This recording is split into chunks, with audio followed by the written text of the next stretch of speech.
smoke. Woxi's gonna go down. Woxic with the AW position. Earthshaker's moving in as well. Echo Slam connects on the two. Back row tire down as well. Finland always wins the brawl. Or can we cast the cursor? Oh, there we go.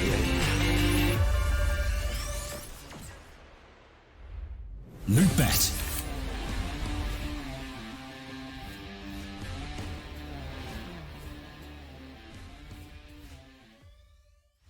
It's amazing how much I love betting on esports. It's so cool. What's even better is when I can use Cash Out. Wait, you didn't know about Cash Out? Cash Out is when you can get your stake back even when your bet is going against you. Just one hit and your money is safe. So go to Lootbet to cash out now.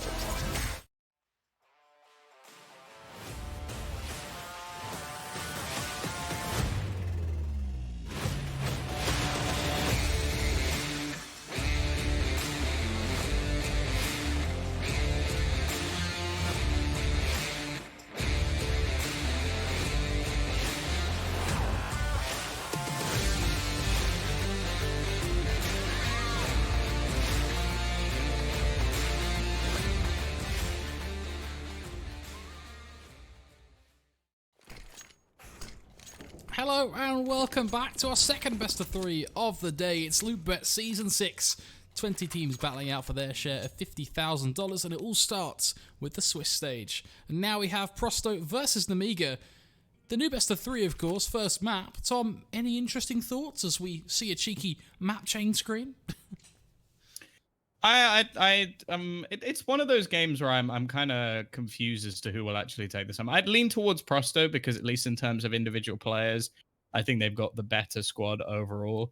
Got a mix of experience with also some like younger talents. But at the same time, I feel like when it comes to like CIS brawls, a lot of the time it comes down to flipping a coin. Like there's a lot of individually talented players within the server. I've enjoyed watching Speedak on the AWP. I think Lollipop obviously was in Flipside for a little bit. Didn't quite live up to the hype that people were hoping for. And then you got the Estonian of Jo as well, who definitely can put up numbers. So I wouldn't say it's a clear-cut victory, especially with the starting map that we have, but I would definitely lean towards Prosto from what I saw in the MDL season. They look like a decent roster. Definitely a decent team, but they have struggled with, I think, finding a couple of their more simpler games. By far not a consistent team. Very, for me, similar positions in all of it. Yeah, they lost to Nemiga and MDL, so that's what I mean. It's up in the air, but then they managed to like beat some better teams like Sprout and Illuminar and Hellraisers. So it's weird. Like they're one of those rosters where like on the right day they could definitely beat some decent teams, but then on the wrong day they could lose to some teams that are far worse than they are. So it's again, I think it's a 50-50 matchup. I think Vertigo coming in as a second map choice it worries me because I'm not sure that either of these teams are going to be particularly good at Vertigo. Obviously, they played in February, and that was the map that Nemiga took. So obviously, that's one of the things where you go, oh, that's probably why they've gone for that. But that was, what, a month and a half ago. So things can easily change. Yeah, what's interesting about this pool is you mentioned the result from a month and a half ago. Both the maps, the first 2 maps here, are identical to the first 2 maps that these teams have played each other on in the past. Obviously, Vertigo being the game that was played in February, and then way before in October, they also played on Dust 2, both of which obviously is part of the ESCA MDL Season 32. In both those games, Nemiga victory, but to your point, it's been a long time since then. Everything could change. And it definitely does come down to who is the better team on the day, especially with this Prosto lineup. So let's see. Kick things off on our pistol, of course. It'll be Prosto on that CT side. They aren't doing anything too fancy here. Just going to be sending one player to spot through short as they really look for that information in mid, but Nemiga are not giving anything up. I think Nemiga expected this. They were waiting at the top of mid for any sort of aggression. Maybe Prosto doing this in a fair few pistol rounds has become a little bit too predictable. The only real worry is if Waylander can catch the bomb, but never mind. He catches a bullet to the face from Lollipop, and that is the B site firmly under the control of the T side. Demasic, someone who's been in some decent teams in the past, definitely has a fair amount of individual skill, but this is a bit of an ask for him to try and bring this back. Not shot onto the first, but basically had to dodge bullets to try and get anywhere near the bomb planter, and eventually Nemiga will take themselves the pistol round. solid start. It's exactly what they want to do. The team coming into this with the track record that dictates a 2-0. If anything, I think a lot of eyes are going to be on them to try and close this one out quickly. So the perfect start to follow that narrative. Let's see how they can handle this force-up from Prosto, though, of course. Deagles galore. Dust to the map that we've seen the most Deagle shenanigans on since the update that recently came out yesterday. So perhaps something we might get to see here in this round. Well, Lollipop looking for that long peak. Has to be careful. There's 2 players, one around the car and another in the pit, with a further third on the site. So definitely some potential here. Well did it with the scout is something that, at least in history, is something to be enjoyed. Of course, a man who used to have one of the records for the most kills in a half, or even maybe in a map. But this guy was pretty nutty at times, but it was normally when he was let off Blade's leash, someone who allowed for a little bit more control within the server, whereas well that it was more of a wild card. But nonetheless, we'll have to wait and see if he's going to have any of that craziness in this one. Yakinder as well, I think, is probably the highlight player for this squad, but at least for now, things aren't going too well. The only real worry is the tags that have come in. A couple of low players. The scout's still standing. The pistol on short goes down, however, but there's still a couple of return frags. It's going to be left all onto World Edit, and I think he's in the wrong place at the wrong time. The smoke going down, the bomb making its way slowly towards that B site, and ultimately now it just comes down to, can they get rid of the scout? Which, I'll be honest, not really a priority. But they have, in fact, realized that World Edit has got himself an AK, so I think they're just trying to get rid of that instead, and he doesn't even expect anybody, definitely not MDS, to be on lock. Interesting you mentioned Blade. Just a fun tidbit for you. The last time I met Blade in person was about 3 years ago during my admin career, and one of the things that I realised quite quickly about him, not only was he a very controlling IGL, but also that guy is the most prepared IGL I've ever seen, ever. He had 3 stacked notebooks plus a laptop on stage next to him. But that was basically why Blade was and is one of the most respected in-game leaders ever, and always has been a fantastic coach as well. Like, there's a reason that he's been pulled into different teams, different rosters to try and basically show what he's got. It's because the man is a living legend. Like, it's unbelievable some of the things he managed to pull off, some of the talent that he's found as well. Like, you have to remember that Simple initially played under him, so did Electronic. Like, these are now 2 players that are running riot in one of the best teams in the world. I think still currently the rank 1 team in the world. So it's adamant to that man that he really has found a hell of a lot of talent along the way. And one of the players that he tried to bring in towards the end of his career was actually Lollipop. So definitely someone who is to be watched within this match. If he got the Blade seal of approval, at least to be signed into his roster, there must be something there. Unfortunately, it didn't quite go the way, as of yet, of the likes of Simple or Electronic. But at the same time, this man is still very enjoyable to watch. That's definitely for sure. Lollipop has been a known face, I think, within the Loot Bet series. I remember casting the Season 5 as well, and he popped off then just as much. Definitely a raw aim talent, that's for sure. Nonetheless, well did it. Looking for an opportunity towards short. Fires for shot, finds absolutely nothing. Forced into a quick retreat to the A play from Nemiga. Starts to take shape here, but well did it can't find a thing. But that also extends to the T side as well. They've yet to find a single pick here. What's interesting though is Prosto also haven't rotated at all. Leaving 2 players wholly dedicated to the B site right up until this moment, which is already too late. Box and Co. charging out on towards the site. It's basically theirs. It will have to be a retake. And Lollipop, the thorn in their side, coming in from behind and leaving Waylander all on his lonesome. Another man from the flip side days, maybe the days when the roster started to fall apart a little bit, but that's not the point. Looking to try and find a kill on his way back in, but he's already been spotted and he's being hunted as well by Lollipop. Able to close out the round. A 4-0 start from Nemiga, and I have to say, I'm actually quite enjoying what I'm seeing. Like, a lot of their playstyle is quite manic. It's quite individualistic, but they do seem to have the players behind it. I think the jump down just to try and avoid that AWP was also quite clever. Like, it's a strategy that's been around for quite a while, just to isolate the AWP on the cross, but still utilizing it. And now we are going to see them slowly,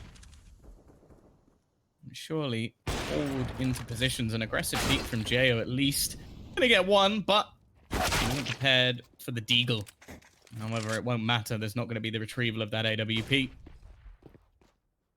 And the CT side have basically given up control of long, except for Yakinda, who plans to try and take it back. Yeah, curious to see how that pans out. I feel like it will be a battle of timing here between him and MDS. Unfortunately, just going to be caught. Now it comes down to World Edit. Hitting some dreamy shots with the deagle. That'll be ideal, but unfortunately, may find himself to a sleep. Caught out by Lollipop. It is going to be quick and easy for the Nemiga side. 5 rounds back to back here. A very solid start, Tom.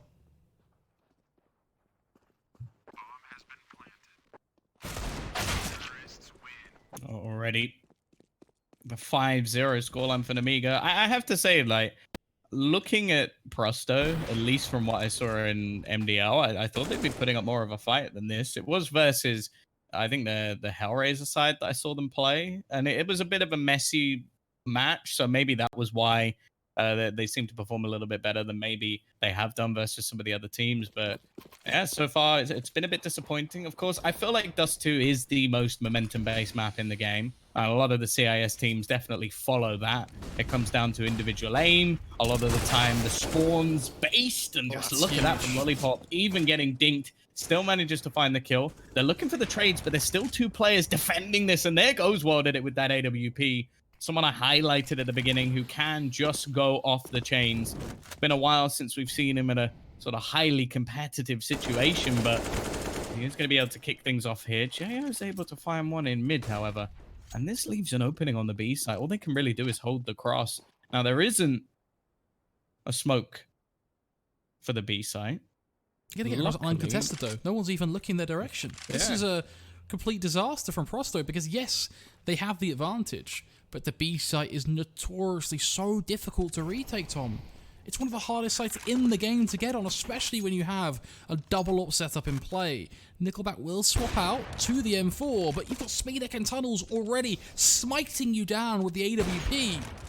That's a big kill, though. Well, they're holding the cross, and Speedek gives them the opportunity to make it a 1-on-2. A small but subtle mistake from Nemiga to make this round very possible. It comes down to Jo to make it stick. He wins out. Disappointing, because that, to me, felt like it could be quite something for Nemiga. There's a couple of small mistakes, especially letting the cross coming through as well. Really don't want to be giving that chance to the AWPs when you know you're up against 2 AWPs and 1 rifle. You know they're going to be waiting for those opportunities. Well, then it should not have got that first kill. I think actually Nemiga just going for the re-peek at the door was what gave it away. Like, when it's a 3v2, be aggressive. That's understandable. Like, try and take the fights. But once you get it back into a 2v2, I don't really know where you peek the door. That's what I'm I think at. if they don't do that... Crossing back to site, going for that re-peek it's a no-go. Yeah. So that's what I mean. I think if they don't do that, then that's a 6-0. I don't really see how Prosto win the 2v2 without that. So they've given them away into this. Luckily, the T's do have themselves another purchase anyway, so it's not too much of an issue. But the double AWP setup will remain for Prosto. We can see if they can get things rolling here, or if it's just going to be more of the same from Nemiga.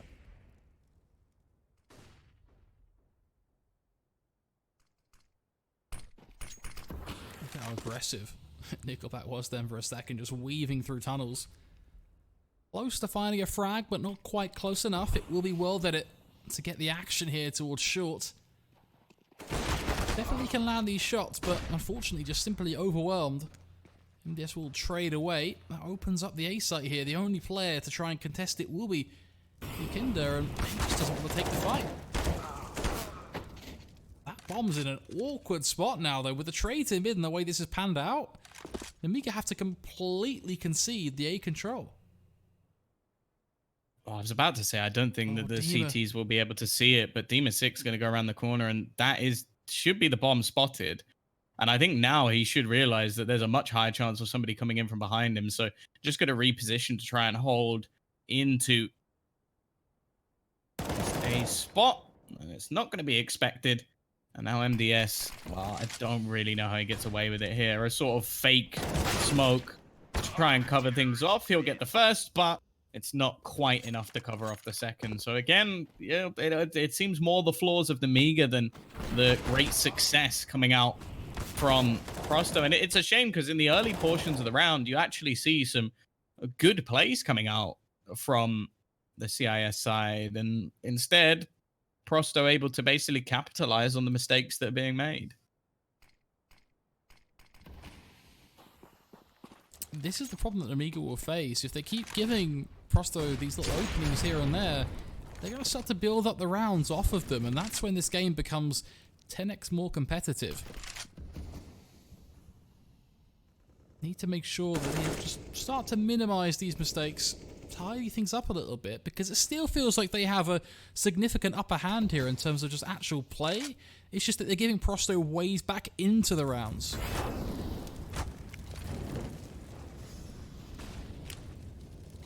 Well, bomb this time left in spawn. You can't drop it on short if you don't have it at all. Actually, could be running down suicide a little bit late into the round, but nonetheless, nobody really going to be peeking in that direction at this point. Once again, Lollipop going to be lurking outside long. It seems like this is his play. Like everybody else is going to try and hit short. And then he's going to have the lurk in the back lines. There's some aggression coming in from Nickelback.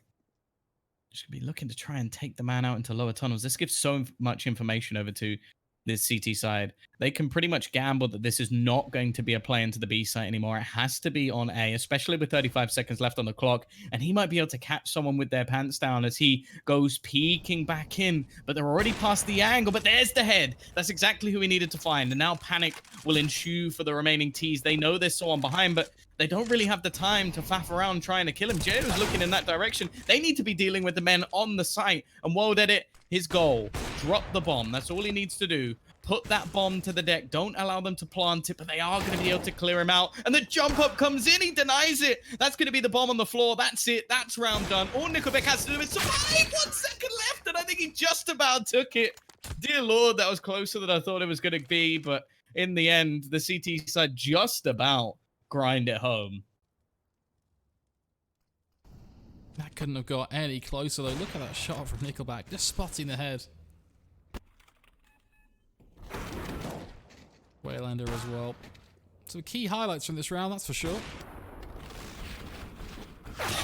He died like literally 1 second. You literally could not get that any closer. The time went through. And it's actually done more damage to the economy of this CT side. And the aggression coming out from Yukinda, not a fan. He's having a bad game, and I think it's just escalated by that sort of push. It's just silly. Sure, Nickelback was there to back him up, and they have been able to take further control of the map, but ultimately it doesn't matter. Like, just look at where the remaining Ts are. They have long. The only real player that could make a difference here is Waylander, and he's actually crossed past the player, so his push through could be a big problem considering they still have players in mid. He's got away with it, though. A matter of timing. Box has not spotted him coming in from behind. Could be pretty disastrous here as he comes in, starts to tap them down. Lollipop hits the flick of a lifetime. Just smashes him down. What a shot. That leaves World Edit now to do it all himself. 1 versus 2. No chance. Bomb down, but he's got Box coming from behind. Bits of a whiff. It will be an Nemiga round, though, so at least there's that.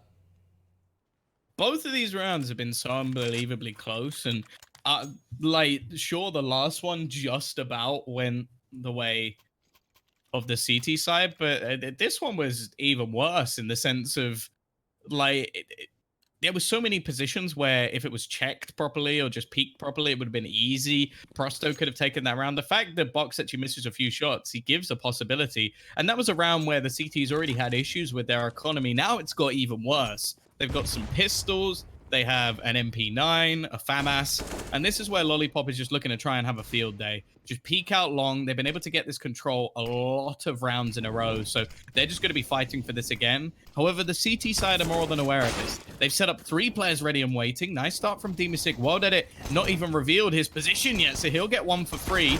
Now looking for a little bit more and just doing work alongside Demisik. The pistols, well, I'm pretty sure most pistol strats were born in Russia. And now we get to wait and see what Speedak and Jo can do to try and turn the tide around that basically would have crushed Prosto if Nemiga had managed to win it. But, well, this time it's the pistols that do enough. This game just continues to surprise. There are things that just do not make sense happening, but that is Counter-Strike in a nutshell. That's the best kind of games yet to watch. Speed it. Gonna give it a good go, but nothing will come through it.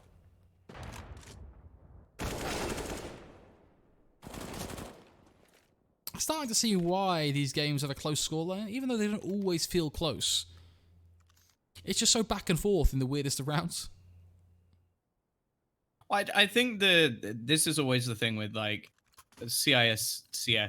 Firstly, you're going to have lots of I don't want to say random aggression, but that's what it seems like just players pushing and managing to find kills with pistols and SMGs. But also, you're just going to have scrappy rounds where a lot of it comes down to individual skills. Sometimes you do question the strategy that's there. This round, though, this should be very clean. Glock's in the back of the Never head. mind. That's dirty. Nice shot from Speedak, but yeah, that'll be it. 4 players surviving for Prosto, and a 5-0 start for Nemiga with some close rounds in the mix still has diminished. And this is what I talk about when I say momentum. Like, it now seems to be firmly in the favor of Prosto. They managed to steal away a round that they probably didn't deserve to get. And now Nemiga actually coming under some pressure because, as we saw from the statistics earlier put on your screen, most of the time they get the majority of their rounds on the T side, even though it is only a 55-45 margin.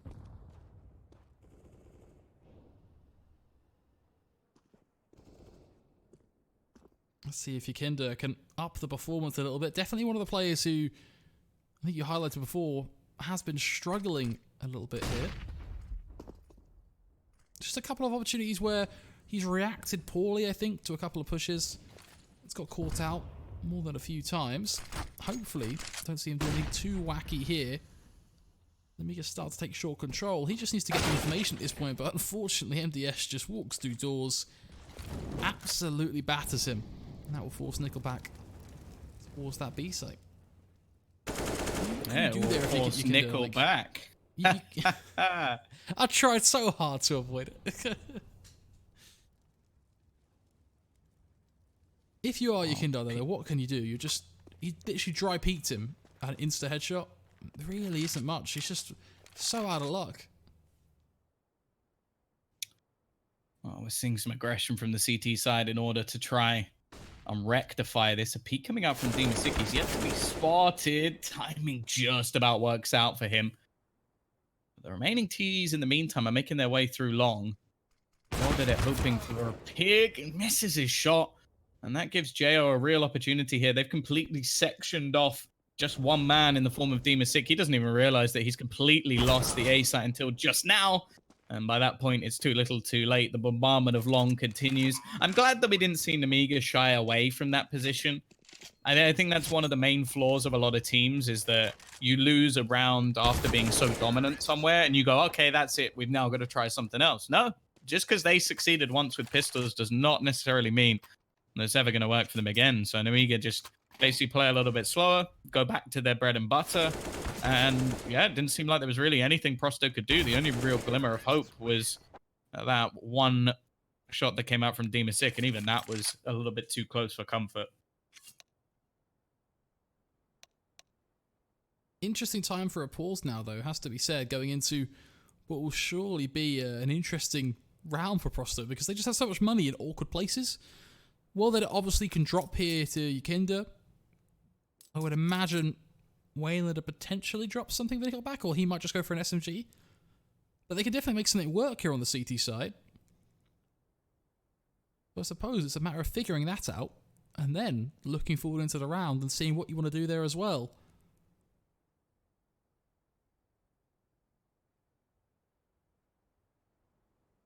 Yeah, I think also this might come down to just Prosto deciding what they actually want to purchase. Wild Edit could get an AWP or drop a rifle and buy his own, depending on what they actually plan to do. He hasn't been too successful with the AWP, so I wouldn't mind with him actually dropping a rifle instead. They've been fairly happy to go with the SMGs, which did work once, but I can't say I have much faith in that working again. The only real question is what is the minimum rounds they're going for? If they save for the next round, they could even buy maybe a scout onto Wild Edit, a few pistols elsewhere, and then they'd have a full buy in the next round, which would be more favorable. But at the same time, you're handing an 8th over to Nemiga, and we really don't know how confident they're going to be in the other half. And the other thing as well is Lollipop. Actually, I was about to say, I was looking at that. I was like, I swear no one on their team had a gun. And it's because Lollipop is now on their team because someone has dropped from the server. I was like, they don't have an AK. Lollipop quickly just MDS is here changing twice. sides. I imagine that does point to a quick tech issue. Fingers crossed that gets resolved sooner rather than later.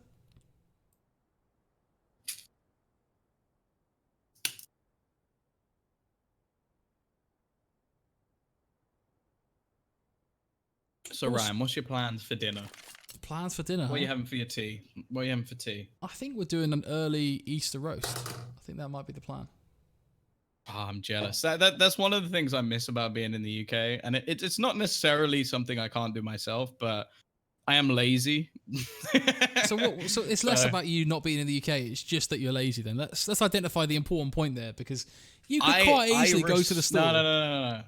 I respect my mother's roast to the point where I will not cook it myself. That's very true. I can't say that my roasts are not a disaster, but they're definitely an attempt. So there is that.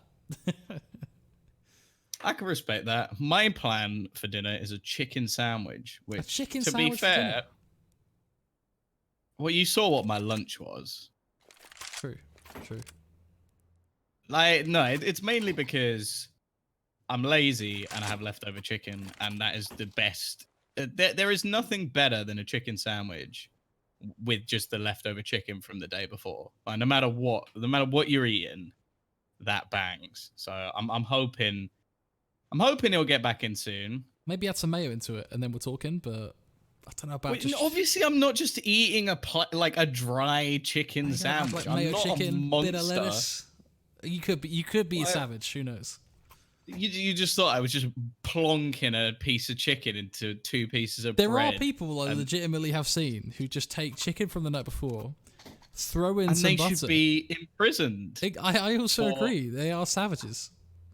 That is wrong. Like that would be dry. I don't want no dry sandwich. It's dry enough. It's in between bread. Do you like your chicken sandwiches moist, Dom? Yes, I like most things in life moist. Ryan, I almost called you Brian for a second. Your name should be Brian from now on. Why is this now a thing? Why am I now called Brian? Brian Oliver. That has a really good ring to it. To be fair, it sounds better. It's still all you sound first like names, a scholar. You sound like you have written at least 4 books. And yeah, we're going to be throwing over. We've got an interview with Brian Oliver here with his new book about Scientology. Oh, Scientology. I didn't say it was about anything intelligent. Wow. I said it sounds like you got books. Either way, we are back in. Thankfully, we can stop talking about how Brian Oliver's doing, and you can listen to the wonderful voice of Ryan Oliver, also known as Flakes. It's going to be your kinder. Getting aggressive. But I really just hope he doesn't die again. That's kind of been the main thing. Look at short Ryan. That's not what I need.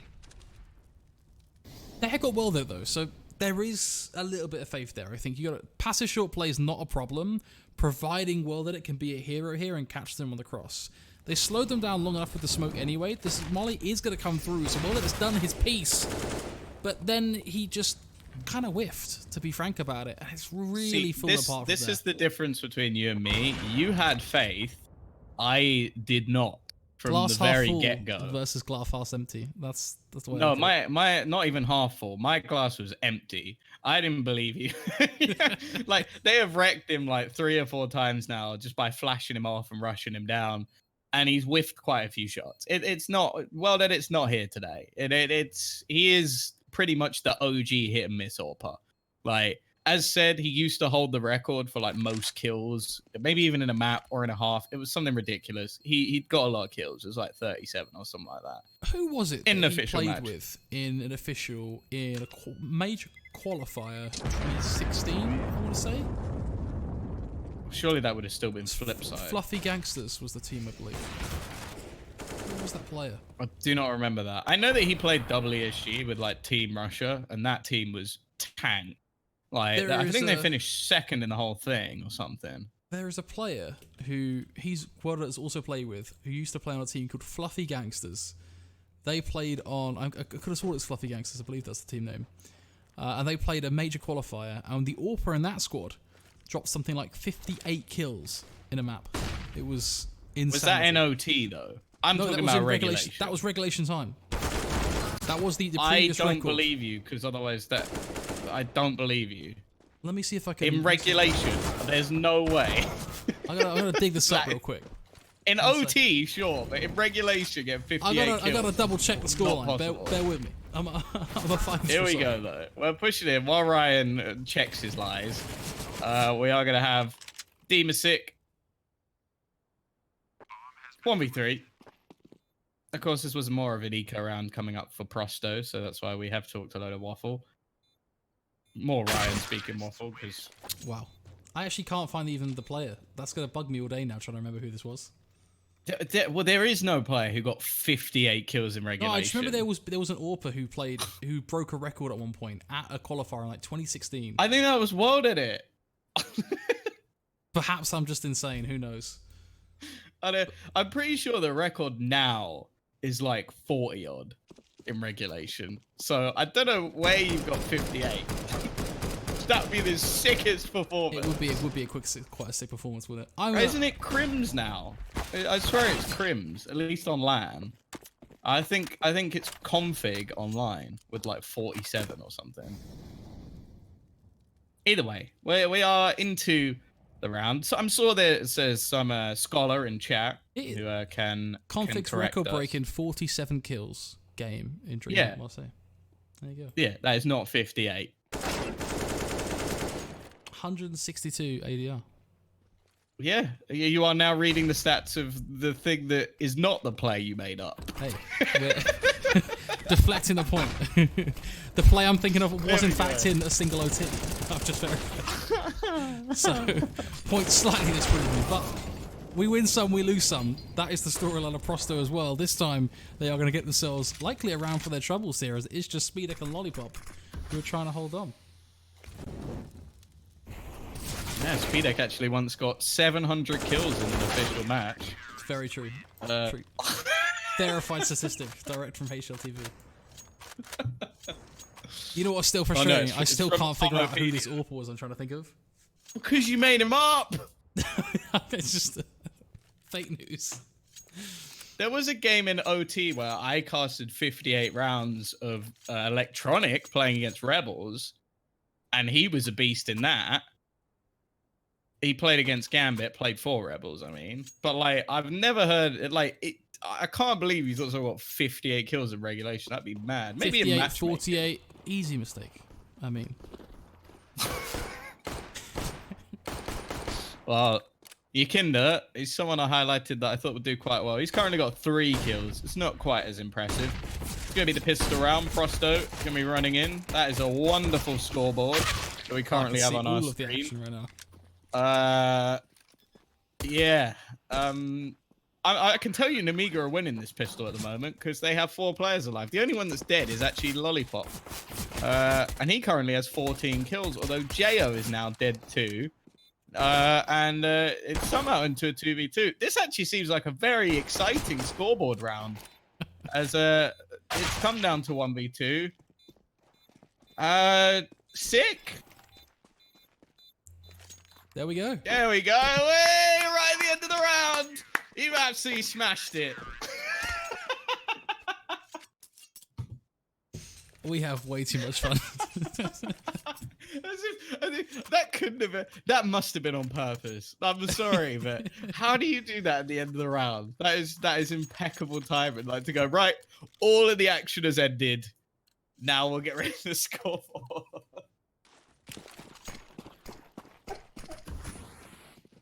Oh, superb. Obviously, if you don't like, this is actually the player I was thinking of was Little, but it wasn't 58. He dropped. No, it wasn't. He dropped like 41 kills in this in the single map regulation. Oh yeah, because you know those are the same thing. Well, it was still only a pretty 17 kill. Look, at one point in time, the man held the record. I'm gonna stand by that. This is like one of those things where you like you tell a story and then every time you slightly exaggerate it 1%, but because you've been doing that for like 4 years, it's gone from 41 to 58. Thankfully, this is the first time I've referenced it, so I get to dig myself out of this hole quite quickly. Well, I will now move on until there's a pause, in which case I'm going to bring it up again. But yeah, we are into a buy. It's going to be actually 3 AKs in the scout coming up for the T side. After what was a close round, they've almost come up with a better buy than their opposition here. CT side don't have much utility. They have got an AUG, which, well, from these sort of angles, is going to be fairly difficult to beat. Not even scoping in on it. Maybe that'll be the new meta for the org. But the T's have done a great job of splitting on towards this B site, leaving just 2 players standing, not in the right positions to really do anything about it. Prosto are going to break back very quickly indeed, really showing the power of those second round purchases when you do manage to get a buy onto the board. It's something I'm not sure I'm a massive fan of, in all honesty. Like, it definitely keeps the game a little bit more action-packed, but I think it does diminish the value of pistol rounds a little bit too much nowadays, because that is, like, basically the T's came in with as good, if not better, a buy than the CTs who actually won the previous round. Yeah, I think it's really not ideal. It also means that if you do start on the back foot, you actually, when you get, basically it just makes it easier to get back into a game, I think, to put it simply, which I actually liked it when it was a bit more punishing, to be honest, where a team was able to really build up a healthy gap, especially after a pistol round win. That should be the perfect combination, right? You should be able to go 3-0, 5-0 ideally, quite comfortably, and the first buy should be a little bit worse awares, but nowadays it's often pretty stacked. The fact you get full utility as well, I think, is another part of that, which is just, it's not like you just get 5 AKs, you get full util as well. Mollies, everything. We are waiting to see how this full spy is going to go for the CT side. Of course, they have invested back. Speedak still having that AUG.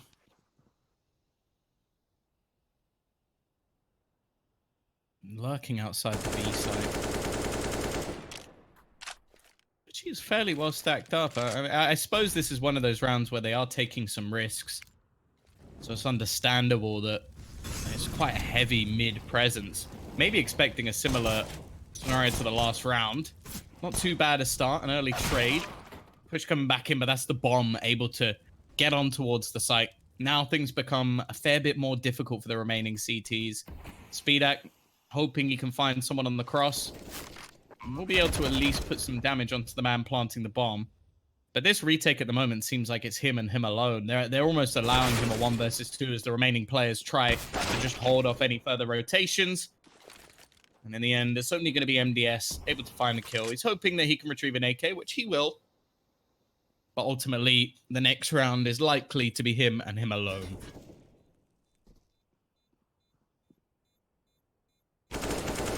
Gives him something to work with, I suppose. But it looks like he's got a fool anyways. He's getting a little close in. He'll actually find himself 1, but should almost guarantee be traded here. That it should be able to tap him down, but apparently not. He gets 2 kills. And then gets to walk away and save the AK. He should be a dead man walking there, but, well, that does give him the AK to work with. But it is just him, as you mentioned. There really isn't much his team can do to play around it, so he'll have to seek out some frags here and there, see if he can arm up his team. If he can get a quick pick, drop the rifle over, that could be something.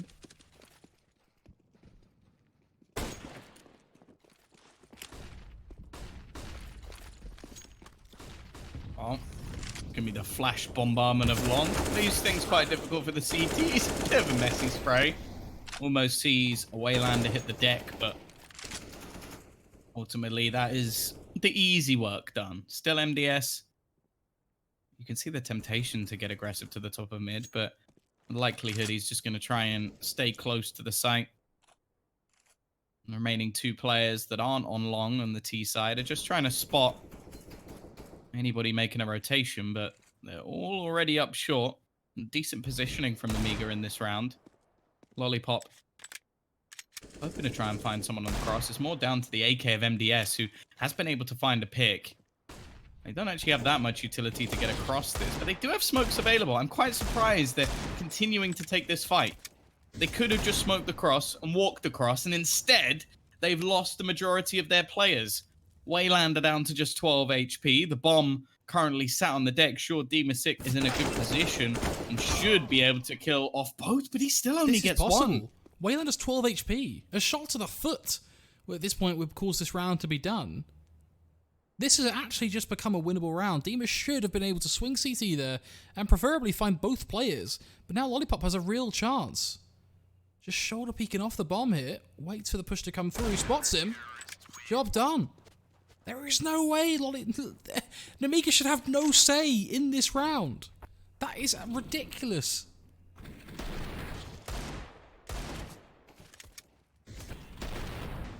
This was a throwaway. I'm not sure what Prosto are doing. You know that there's multiple players holding this cross. You have multiple smokes and a Molotov available to you. And instead of utilizing it, you try and take the fights. And like in a lot of situations, when you're surprising your opposition with that peak, I can understand it. Or when you're up against USPs maybe as well. But when you know there's an AK already and you know that they've got deagles, just smoke it off, win the round. Maybe peek it later on once the bombs tick to about 15, 10 seconds, whatever. But that was just silly. And now they've given away in to the CT side. An early round box is, however, going to go down at the hands of a pistol. Not the ideal start for the CT side. And they're going to be able to juggle some of those weapons around. It definitely isn't done just yet for Nemiga. But if they can take this round back, then that would be a 12th and money, well, basically down the toilet for Prosto.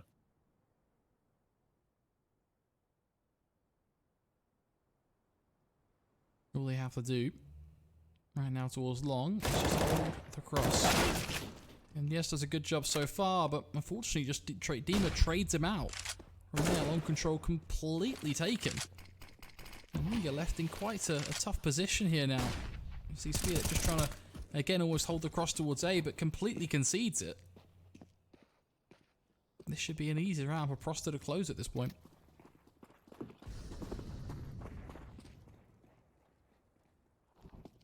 And Nemiga trying to flank through long. They're going to have a tough time with Pit already under the control of Wild Edit. Although he does only have a scout. And actually, a nice shot will take down Yukinda. Now he's isolated. He's going to go back into the pit. Smart decision, allows for a crossfire, but actually his teammates aren't even looking in that direction. This now comes down to a 3 versus 2. Prosto letting it slip. Demasik doesn't even expect anyone onto short, just runs in blindly, and they didn't even take a point of damage in that retake. Again, Prosto, ridiculous. that was messy. I feel like there's now been a few rounds where Prosto have had the chance to basically be in the lead, and instead they've thrown them away, and Nemiga have capitalized. The same could be said for Nemiga, some of the rounds they lost early on. But yeah, it's such a crucial point in the game. Match. They can't afford to lose those messy rounds. I mean, look at the scoreline now. 12-8. Nemiga here, their only competition will be upgraded pistols at best.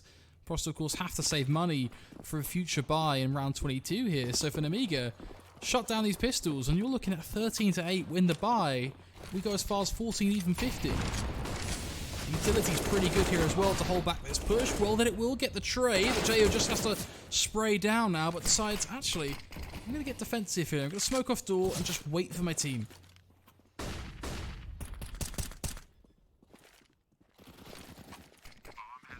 Once again, these pistols able to do far more than probably should be viable. Yakinda, oh, it's not been his day today.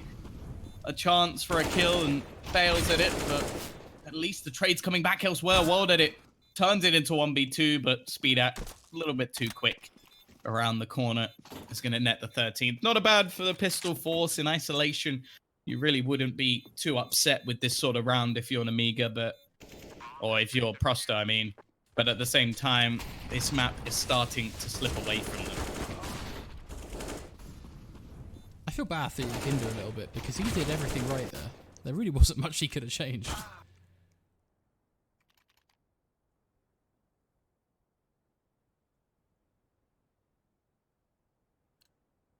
You see MDS, Box, both fragging out here. Nickelback doing work with the AWP though. Definitely something we have seen. The notable piece of Prostos, both CT and T side.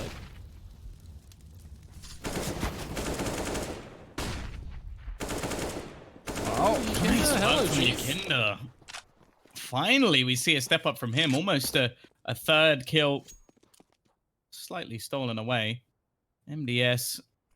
Oh, I have to do something pretty impressive here, and I don't think it's going to be happening. Quick round. A much better performance. And this is what we like to see from Yakinda. As said, he's definitely a talent. He hadn't really shown himself today. But that was a good time to do it. Just look at the economy of the CT side. It is in tatters. This is almost definitely going to be an eco round. Going into the next, Nemiga would have the finances to buy up alongside an AWP. So not too hard a decision to make. And by the looks of it, they were just peeking into mid with USPs, which not something too common. But I guess if two of you hit the headshot onto World at it, that's a kill. Interesting way to think about it, but no, it definitely holds true, I suppose. Would be a quick way to grab an AWP. That said, not really much Nemiga can do in this one. I wonder if they just try to kind of Zerg in B, look for some extra kills, or really what they want to do here. There's no value in any of them really staying alive. Might as well go hunting. Seems like they'll just feed the AKs.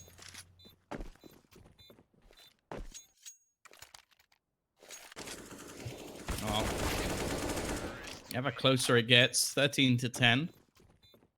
As mentioned, this is the round where everything gets interesting again. Sure, utility missing, no kit available for Nemiga, but ultimately this is the purchase that they have for this round. AWP onto Speedak as well, which is always something to watch. They're actually going to stack up onto long by the looks of it. Two players pushing forward, the flashbang there, and they're just going to take that position on the map away.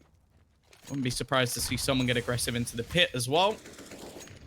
And now they can pretty much section out their defense elsewhere. A good start to the round for Nemiga. And they can just leave Box here. I'm sure at some point he'll fall back a little bit instead. Not being expected, will get the opening kill and actually no return in damage whatsoever. So that is pretty much the perfect opener for Nemiga. That's a disaster of a duel as well. Just him finding you through a smoke when there's no player to refrag towards long. It's the perfect way, as you say, to open a round. Now, mid-duel not really working out. Yakinda, though, starting to fire up a little bit here. Does get himself one for his troubles, but unfortunately, immediately traders. Nickelback then drops into CT, completely blind, but makes it stick. Unfortunately for him, he's last man standing. His teammates hit the deck as he is just whistled away by the Nemiga side, who sprint to 14 rounds.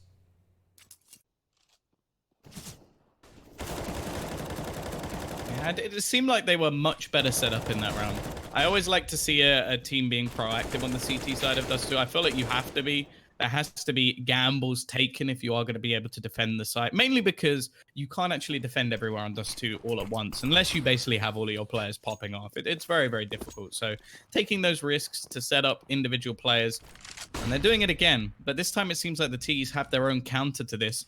They're going to try and go for a fast play in towards the B side. Or at least they were. The counter flash thrown initially has slowed them to a halt. And what a shot to kick things off. Yakinda seems to be back on the board for good. as he opens up onto Jo. This may even have to just be the surrendering of the round. You can see Lollipop trying to spot if anybody's about to come through mid, but considering they aren't, he's just going to try and back away. However, Demasick has other ideas. His plan, ruin the economy of Nemiga and make things very difficult for a purchase into the next round.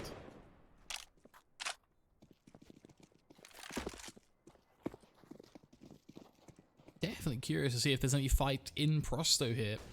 Already doing a better scoreline than the previous attempts to beat Nemiga on Dust 2. Definitely, it feels like a much closer game. Would you say, Tom, that Nemiga still feel like they have the edge, or really is it sort of just so back and forth between both sides? It's unclear who's ahead here. No, I think they're still going to be comfortable. I think the sign of a team maybe being like a little bit down in the dumps is if they'd have gone for that. I think either it shows one of two things: super overconfidence, or the fact that they think they're letting the game slip and that they have to go for some sort of play here. I think if you 4-man save, I think you're confident in your buy. So I don't really have an issue with this situation for them. I think that round is one that's going to be fairly hard to replicate for Prosto, and on the other side of things, I think the CT side from Nemiga has shown some promise. Sure, it's not been ideal, but they've definitely shown that, okay, we know what we're doing, we have the right setups. Individually, it seems to be sound, and it's only been some like incredible picks that have come in from Prosto that have helped them out. And as you can see this time, the same strategy, nowhere near as successful. They double up this time. They're prepared for any sort of aggression. And I think whoever is calling for Nemiga has done a decent job of countering a lot of the decisions that are being made from Prosto on the other side. Especially on their CT side, it has to be said. I was a little worried about their T side calling. It seems, I think from both teams, it was much more focusing on being sort of hard and fast and less tactical. But Nemiga CT definitely has been on point. MDS, though, typically a player who finds a pick short and then gets traded. This time around, Flash comes through and doesn't even get the single frag. Giving it up to Nickelback. Opening up the short push. Speedek will be here, but has to drop off after a shot doesn't connect. But he should be dead to rights here. Thankfully gets into CT. He'll live to fight another day, in fact. But a 4-on-4 now. I don't think Prosto have anything to worry about here. Nemiga are in such poor positions to retake. They could maybe get up on towards short, but I don't see this being something they can really make work.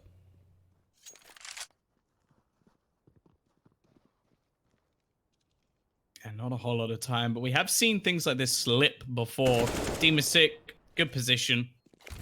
And that should be the backup from the remaining players, especially with the Molotov going down. Again, it's going to be an attempted save. I say attempted because it comes very close to one of the players being dropped, and Box eventually is the one to fall. So much better from Prosto in this round. Jo desperately trying to hold on to his weapon. Now, the T's can sacrifice some players in here. Nickelback with so much cash that's only going to get further inflated. And they're desperately trying to hunt down this AWP, but they won't be able to do so. It's funny, this round actually started off, like, the read was good. It's just the issue of, you gamble early on, like they did. We saw in previous rounds where they then go and fall back into more of a default setup. In this round, I think they were almost certain that they were going to continue into the B site. So they kept too many players on that side of the map, and because of that, we saw, well, basically my point. You can't defend all the positions all of the time. You go for a B stack. If they then force their way into A, it's going to be a bit of an issue. Also, I think short has been a weakness for Nemiga, just generally on their CT side. That's the one area I found where I've not been super comfortable with their play. MDS has done a good job of always getting a pick or two, but that really seems to be it as Box. What a 1D. Lines up almost for a second here as well, but thankfully Nickelback will get it done. Not only one, but a second as well. Does somewhat save the day here, as things did get a little dicey for a second, and only for a second for Prosto. It is 2v3, but I would imagine Speedek's trying to save that up, and I won't even get to do that as Dima just picks him off. It's a gun that would have been nice to keep, especially considering their finances. If they do want one into the next round, it would have to be Box dropping it over. And MDS, I think he was just hoping that maybe he got a free kill or a free gun, but ultimately not going to be the case. Not a bad start to the round for Speedak, but unfortunately, things did slip away. That was the sort of like you saw. I was surprised by the kill. I was more just disappointed because Lollipop's timing was so unlucky. Like he went to play anti-flash, and of course, the second you do that, the player pre-fires the box.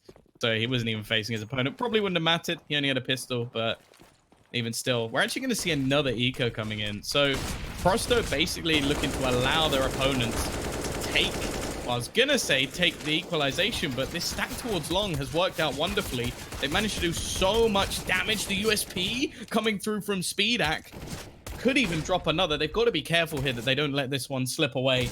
Just close this man out, and then from then on, it should be easy pickings. Even still, a bit of cost created, of course, with the amount of money that's on 3 of the players on the side of Prosto. It shouldn't be an issue. And Box, P250, if he even gets a kill here, I would say that's a success. Just going to chase down the AK. Very close to finding it now, to be honest. All it would take is one well-timed swing. You got to remember, Waylander's low HP as well. This is definitely not impossible. I have seen wilder things happen, Tom, to be honest with you. Doesn't want to save the AWP. That was interesting. I think he's decided to go for it. Or the second point. Yeah. They're walking past a couple here, but clearly this is the decision to go for it. Playing a little bit of football along the way. Footsteps will be heard, though. And this should be a very easy kill. You can walk all you like. Your Kinder knows you're coming. And his resurgence continues. Definitely starting to have far more impact than he did previously. But yeah, this round was a little bit too close for comfort. 3 kills. Again, we talk about in isolation. This was a very good round for Nemiga. Unfortunately, in the grand scale of things, it doesn't stop the fact that Prosto are stringing a lot of rounds together. It's round number 29, and they bought auto snipers. They know they have enough money to buy into the next round anyway, so they're still going to be going for this, trying to do as much damage as they can. That actually worked. They actually get a kill. That has to be so frustrating for Nemiga. It really has to be.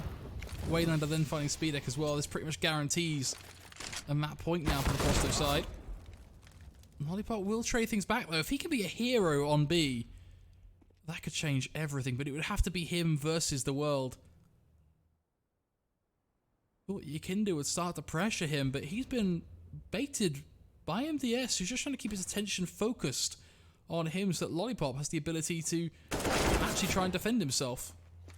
Nemiga's starting to pull this one back. They don't check for him towards car. Well, it becomes an AWP versus 3. He needs Dima to support him from mid. Tom, surely not. Surely they don't throw this round. Well, did it? It's got a 1v3 to find. He does have the bomb. That's the only real saving grace. I think the footsteps will have been heard, or should have been. Maybe not. Vox yet to react, so he's going to get the bomb plant before anything else. Going to plant for the top as well, and does have a smoke, so I wonder if he's just... No, he's just going to try and jump across, and just about makes it. That'll be information. If he did that shot, I would have almost banked on him to win this, but now it becomes a little bit tougher with the player rotating in through long. He has the bomb planted for him, but he needs this kill first. And with MDS, yes, desperately low, but it's the AWP that's being used. Well, they're just going to be waiting to see if he hears it, but this is all just a bait. Easy kill, easy clutch.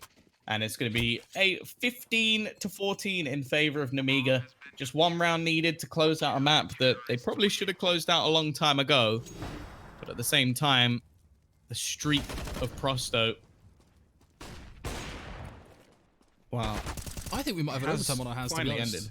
I really do, because Prosto, if anything, that was Prosto's round to lose. They pretty much had the B side. They had one player to find, they had a player wrapping in through mid, but then MDS did an incredible job of baiting in the attention of that mid player. And meanwhile, Lollipop picking off 2 players on the push as they were just oblivious to his positioning, thinking he had to still be back boxes, but you're coming from tunnels, you have no way to know if he's pushed up from door through to car, so you have to check those angles.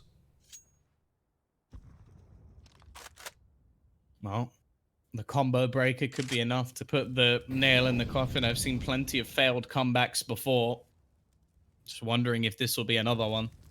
And T's looking to go back to that bread and butter short play. 3 players in the B side once again. We saw this completely fail And they're actually looking to try and get a bit aggressive here. Waylander could have everything to do. All they really need is a trade, and then they have information and positioning, and that's exactly what they get. Lollipop gets the kill. Now the T's know that this has to be their play coming up fairly soon.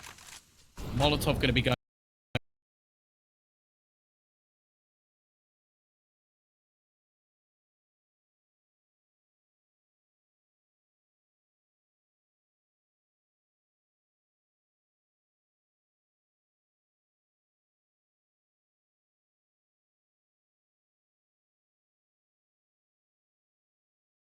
For a second, Tom, we are going to OT, and I'm not surprised one bit because these two teams both seem to be so closely matched in this scrappy, fast, and very aggressive Counter-Strike that we're getting in Dust 2 today.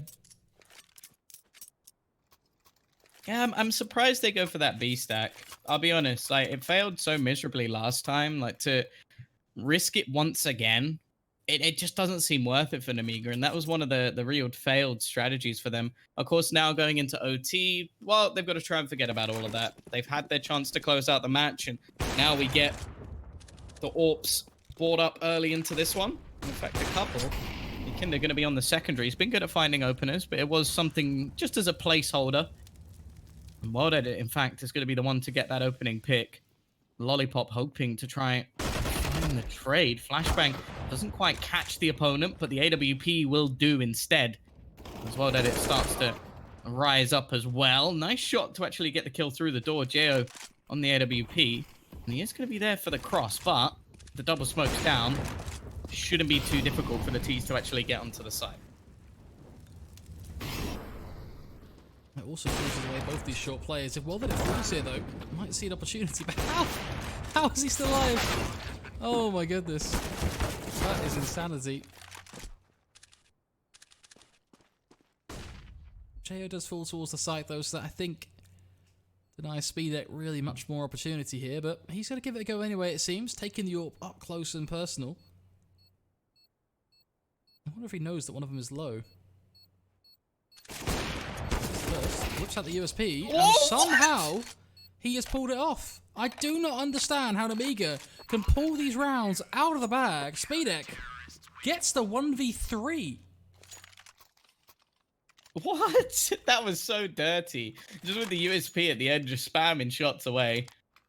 Correct me if I'm wrong, because I pixelated a bit, but did he kill the high HP player with the pistol, the low HP one with the orb? I believe so. That's what makes that round even more disgusting. This game is so... I don't know anywhere, Tom. I don't know. This is not Counter-Strike. This is madness.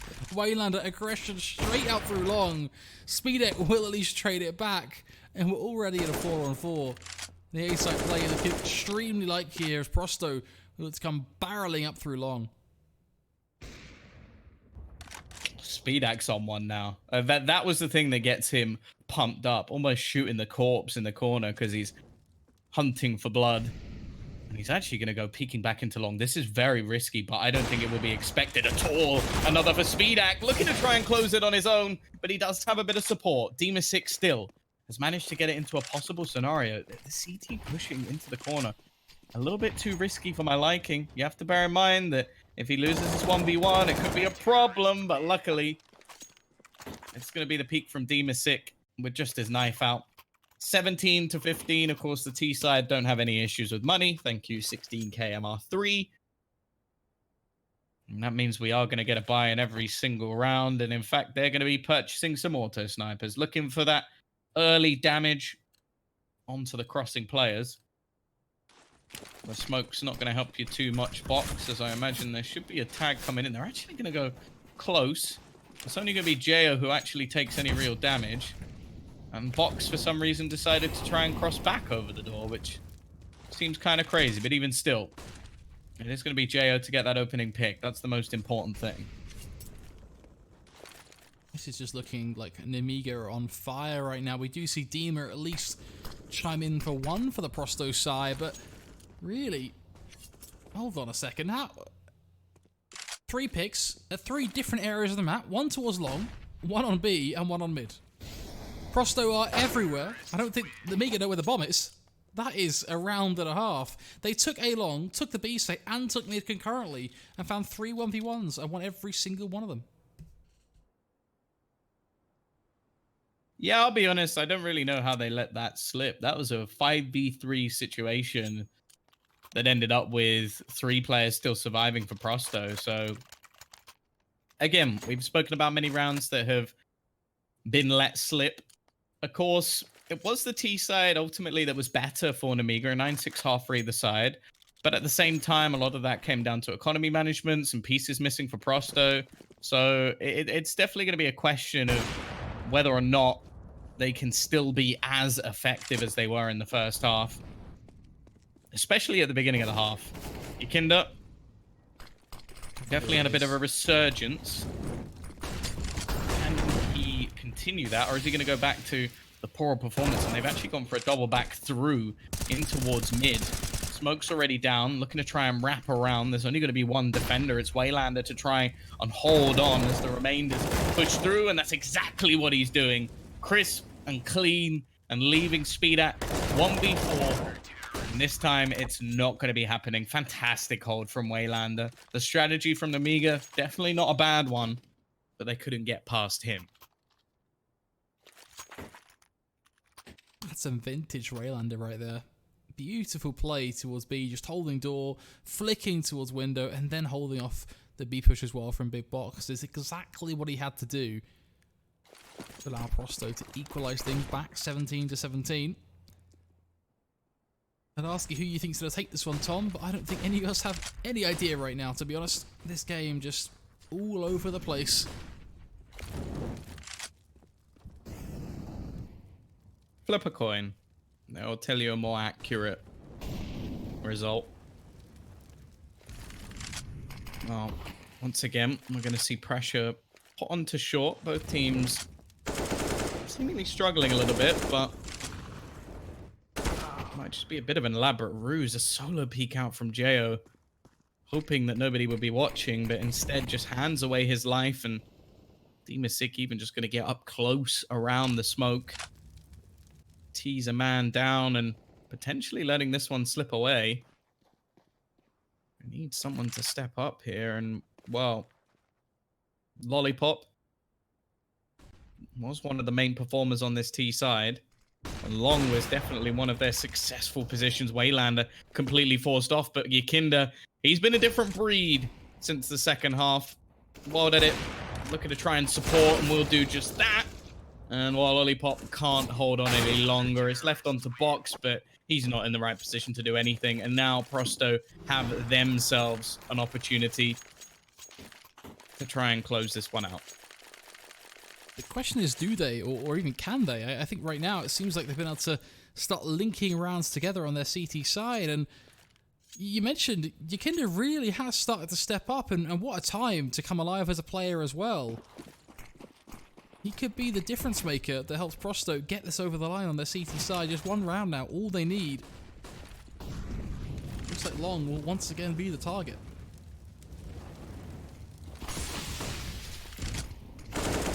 Alrighty, through they go. Demasik, fantastic start. He's going to get that opener and has managed to hold on to the pit as well. They need to clear him. And Yikinda's there to try and help him out. Well, that it has gone down elsewhere, but Yikinda still holding on to Long is going to make things very difficult indeed, but needs to try and clear the site. Speedak left alone, and it is a comeback from Prosto in the end. They started off poorly on their own map choice, but ultimately they did enough to take it over the line. Beautiful game from them, it has to be said. And Yikinda as well. I mean, he hits the one-tap on the player A site after getting the kill towards Long. Just sums up how valuable performance it has been from him, coming back in OT and coming alive. That's what map 1's all about. Map 2, go ahead. Going through the smoke, walks in, gonna go down, walks in with the AWE. Position, Earthshaker's moving in as well. Echo Slam connects onto 2. Back row tire down as well. Always wins the brawl. Or can we cast the curse in? Oh, there we go.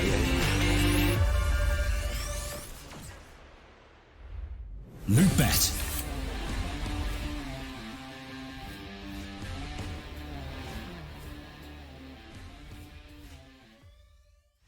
It's amazing how much I love betting on esports. It's so cool. What's even better is when I can use Cash Out. Wait, you didn't know about Cash Out? Cash Out is when you can get your stake back even when your bet is going against you. Just one hit and your money is safe. So go to Lootbet to cash out now.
smoke walks in. Gonna go down, walks in with the AW.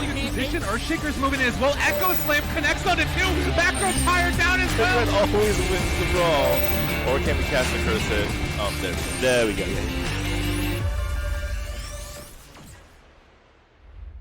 Loot bet.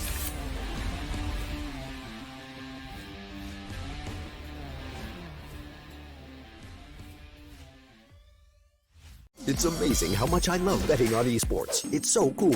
What's even better is when I can use Cash Out. Wait, you didn't know about Cash Out? Cash Out is when you can get your stake back even when your bet is going against you. Just one hit and your money is safe. So go to lootbet to cash out now.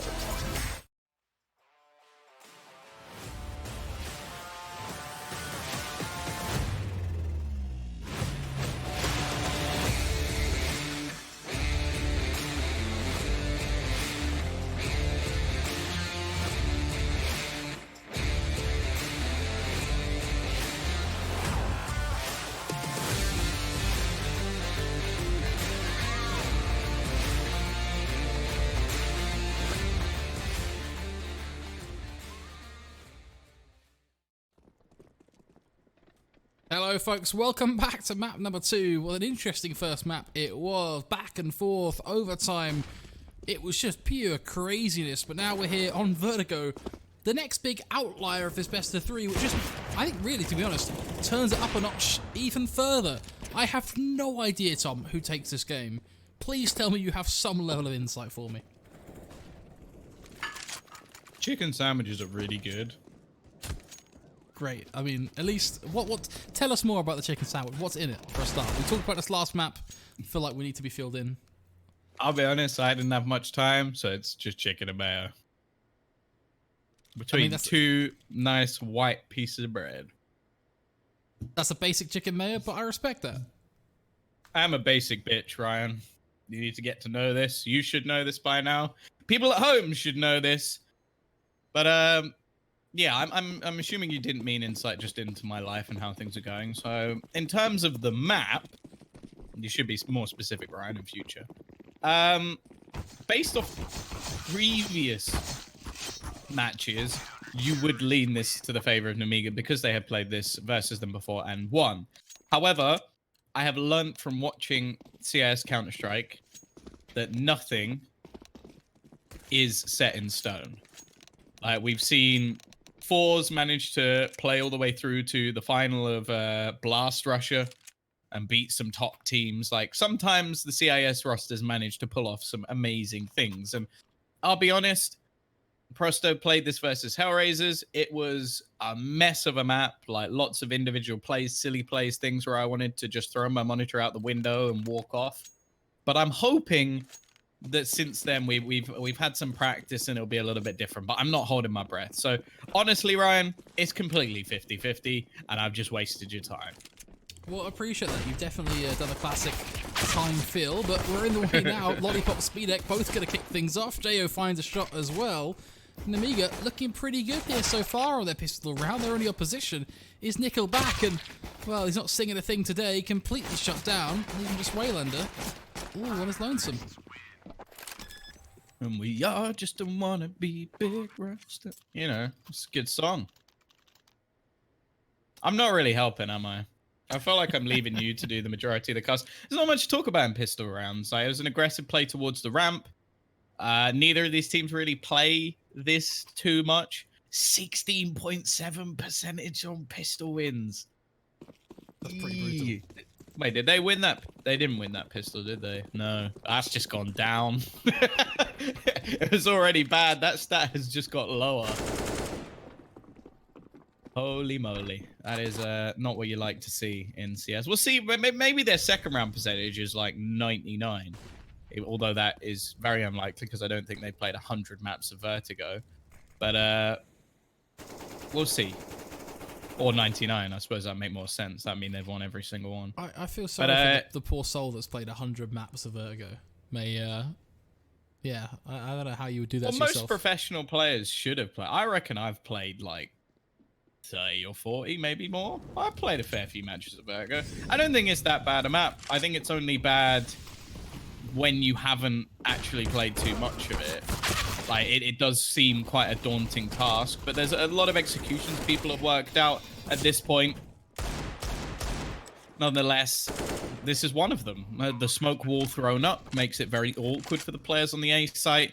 And in terms of the CT purchase for this round, there's not really a chance for them to get back into this. Nickelback, in reality, I'd just like to see him save the pistol. Luckily, Jayo's actually going to kill his teammate, and this is now looking somewhat possible. The only issue is the bomb really is ticking away. And Waylander, well, his weaponry definitely not ideal for this sort of scenario. I think he's going to be, unfortunately, an easy kill here for Jayo to find. Not a solid start for Nemiga, has to be said. Exact repeat of what we saw in the previous map, but what we also saw in that map was they were not able to hold on for very long.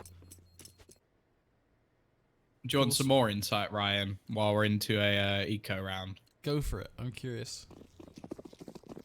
A good drink to wash down a chicken sandwich is a Sandora lemon, cranberry, and grapefruit. Lemon, cranberry, and tasty. grapefruit.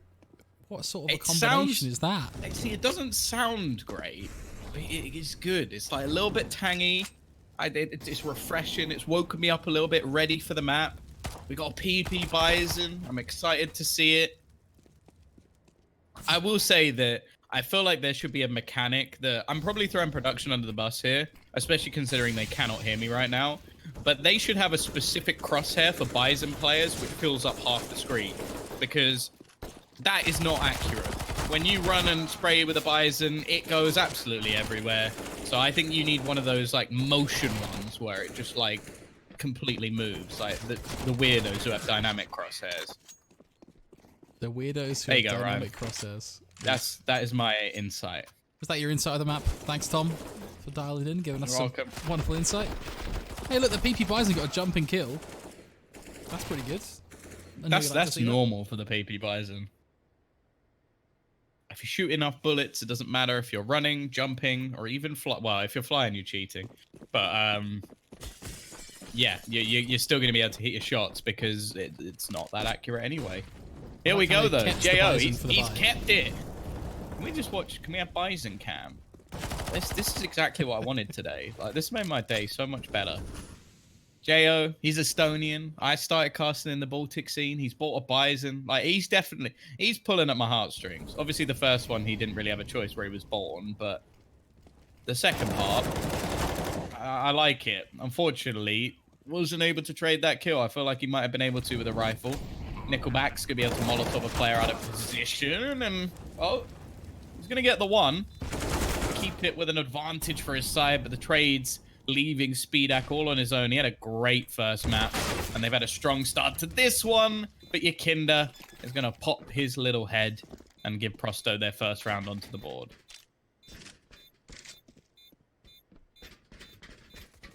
Almost an exact repeat of the previous map. Prosto get into the first buy and start to show up strong. Double kill from Nickelback there. I don't think the Bison would have made a difference, actually. Unfortunately, it was just a case of his back turned. If he had a sawn off there, he would have got a kill. Clean Anaheim, I See, you're believe. out of taste. Appreciating the sawn off. Bad taste. That's a cobblestone throwback straight there. Play the What do you mean? No, that cobblestone, everyone uses it. It's if you use it on other maps. Like Snacks and JW, I think, have used it on Nuke. That's where the true skilled players come in. Okay, this is faster, though. Nemiga, they've had enough. They're going right back through mid once again. Box has kicked things off with another opener as well. And this CT side so far from Prosto has looked fairly weak. You have to bear in mind their first round came off the back of individual brilliance. It was Nickelback getting his first 3 kills. Demon6 going to be forced into the open, but they're actually not ready for him to push, and he already manages to find 2. Once again, that individual brilliance coming alive. Now the bomb is still going to be down in towards mid, I believe, so they can retrieve that. Shouldn't be too much of an issue. Unfortunately, they're going to get caught out. Demon6 going on a tear. He's got his 3rd kill of the round, and now Lollipop. He's finally going to go and retrieve himself the bomb. He's just got around 50 seconds to try and find a way back into this one. Look at Dima though. He's not stayed in one position this entire round. He's just walking around the entire map and killing anyone who comes in his way. This is more of a mission for Lollipop than avoid Dima than anything else.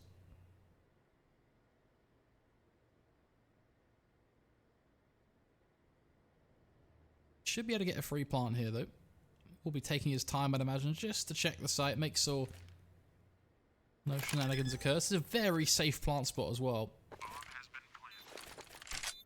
Make sure that he can crouch and ultimately retreat here, set up in what will be not the greatest after plant in the world, but an after plant nonetheless. Yeah, this is still a very possible round. I like the fact that the CTs have decided to stick this one out together. They do still have a smoke and a couple of flashbangs, so if this is utilized well, for example, exactly there... Actually, I don't know, did that leave a bit of a gap? No, I think that's perfect. So this could be very difficult. Now, I'm surprised they don't actually expect that position, however.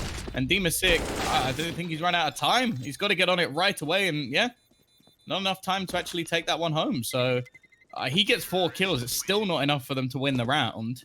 And yeah, I feel like with the amount of time that was left, all they needed to do there was just stick the plant and force Lollipop into an awkward situation. Instead, that was just a bit of a misplay, I think, from Yakinda peeking out that far. Oh, it was well that it peeked out on the railings on the backside. Oh, was it well at it? My bad. Unsure to why he decided to do that. I mean, he was clearly wasn't even peeking towards ramp. I think he honestly just went further back than he thought because he was looking at site. He wasn't holding towards ramp at all. So seemed like just a positioning misplay, unfortunately, but one that had a pretty high price tag attached to it, unfortunately.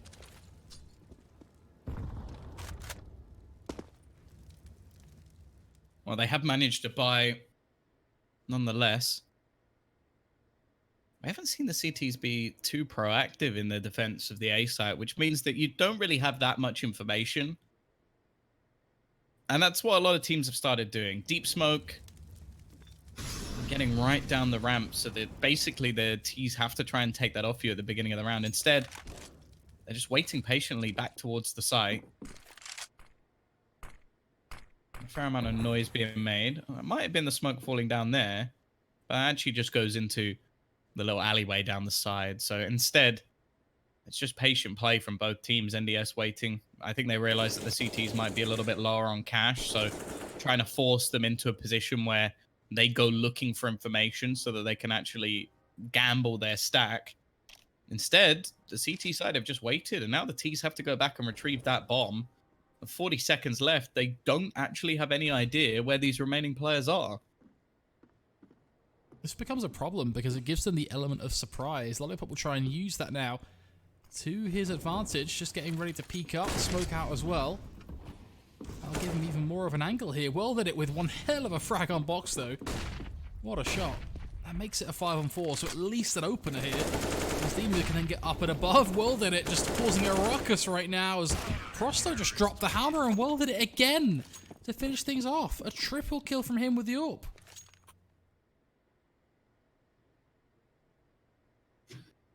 Well, seems like it's just going to be the hero stepping up for Prosto so far in this match, and the T's unable to really stop them so far. I think a lot of that came down to the amount of time that Prosto were able to buy just by sitting back on the sites, like waiting for an execution to come in for Nemiga. And it seemed like although they showed it in the pistol round, they didn't really have it in their locker for that round for some reason. Just going to be a straight rush out. That's the deep smoke I was expecting, but in this round, it definitely had its risks, and they've been punished for it. The pistols have gone running and gunning. The new Tech 9 looking good, and they're just wrecking face. Maybe it's even the old Tech 9 just come back to life. A resurgence for this powerful pistol that for a year or so was basically the most powerful gun in the game. Maybe proving it here once again. Nickelback likely to be dead. He does manage to at least take one on his way out, but this is again another situation where Prosto have set themselves up nicely after winning a round that maybe should have gone the other way. Even a wallbang. And then lose a round that they definitely should have won. Yeah, it's really not looking good, is it? Because they win the ones they should win and then throw immediately after, to be more blunt about it. And it's Yeah, it doesn't help them at all because it leaves them here with a broken economy, basically forced into an eco in this 8th round. That allows Nemiga a pretty healthy lead on T-side Vertigo, which is just... It's not what you want to be doing, to be honest. You do pose an interesting question about the Tech 9, though. Very curious to see if it does come back to its former sort of glory, where it was the strongest thing. Of course, day one of the new changes, we're going to have to sort of wait and see. I think let it get in the hands of some of the known Tech 9 abusers. I know a lot of folks are very interested to see how players like Nico will do with the Deagle and Tech 9 changes. Don't know if anyone else screams to mind for you, Tom? Oh, if it's Tech 9, it's Olaf. Like, he was the king. Like, Olaf Meister, Tech 9 Meister. That was the song that was played at every team's funeral when he was wrecking them back in the day. I think that gun went hand in hand with him being the best player in the world. Of course, different time, but I'd still like to see if he brings it back into fashion. I'd love to see him be the best player in the world again, to be honest. I wouldn't hold my breath on that one. I think that... Like, he has his set role within the team now. I wouldn't be expecting him to become back to be the best player. But it would be a sick fucking resurgence if he was able to do that. It would be pretty nice. But, like you say, probably more than unlikely. Much like a win here is for Prosto. This should be one that Nemiga could comfortably close out, get to 6-2. And then we get to see just how much they can gap their opponent here, really, on their T-side. The Vertigo T-side is... Well, it's good to see him doing so much work here. Ikinda does a lot of damage, actually. Nearly gets a kill onto a speed deck, but thankfully, it will be nice and clean in the end. 6-2. The bye coming through for Prosto. Yeah, even still, there's going to be some pieces missing in it. It's not bad, for sure, but the real issue that they're having is that they're struggling so much with just the aggressive nature of Nemiga. There's being little respect shown to their opposition. They're happy to just run straight up the ramp and pressure it. I don't think we've actually seen a round where Prosto have actually been able to dominate the ramp. It was only the one where we saw a slower play out from the T side, where the CTs won basically because the clock became their 6th member. Other than that, pretty much everything they've tried on A has failed. Mid as well has been fairly dominant. And already we're going to witness Waylander dropping MDS again. Is going to be able to push up the ramp and just take down Nickelback. And this should basically be the round over. They've already managed to take middle and B just in 1v1 engagements, which I feel like that almost shows how weak the CT setup must be for Prosto if that's going to be the case. And Demasik, he's had some heroics so far. I think he'd need to pull off an absolute miracle here. Or maybe some mistakes on the other side. An aggressive peek out. With patient play, the timing works out wonderfully for Demasik. And somehow, they've just pushed back in and cleaned everybody up. Demasik showing some real FAMAS fantasy almost. Because that gun is trash most of the time. But he seems to be able to make it work. No idea how they pulled that off, in all honesty. But somehow, Prosto have got a 3rd round. It all comes from Ikinda opening things up, doesn't it, towards ramp. Once he grabs all their attention, every player on the site seems completely focused towards MDS, in fact, and then it just baits all the attention, doesn't it? It really does. I see not a single player looking at Demon when he peeks them.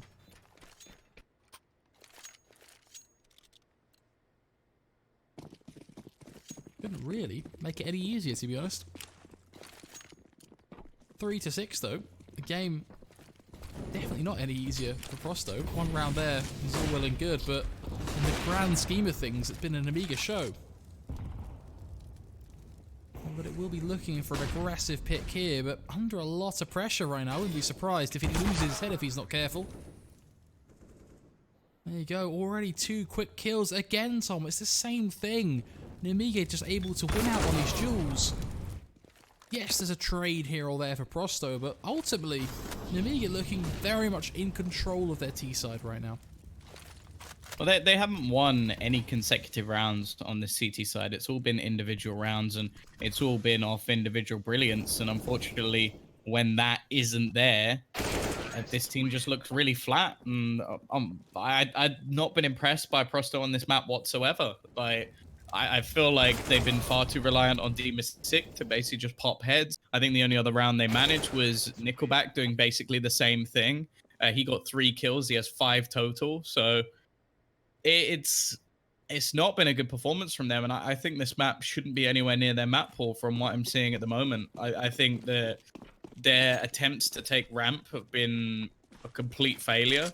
Like, it's basically just been, okay, we throw a smoke down and we just wait on the other side and try and find a pick. And I think there needs to be maybe some incendiaries or even some HEs just thrown down there just to try and at least lower the HP of the players, or at least try and stop them just being so aggressive. Waylander released in this round. He's going to be able to pick up an AK-47. The dream scenario is that he gets to keep that into the next, but chances are fairly slim of that happening. In the meantime, World Edit just going to be waiting for when they do inevitably hit towards this A site, but you can see Nemiga quite comfortable just waiting for any sort of push. It's a really good sign that they're also being very patient on this D side. They're not rushing these rounds and forcing Prosto to give up these kills early on. They're quite happy just to sit and wait and play in quite a diligent manner, to be honest, which I think is why we're starting to see these rounds become even more and more clean here. Yes, they've dropped the ball on a few of them. We've seen a few wild things from Prosto, but that's going to happen.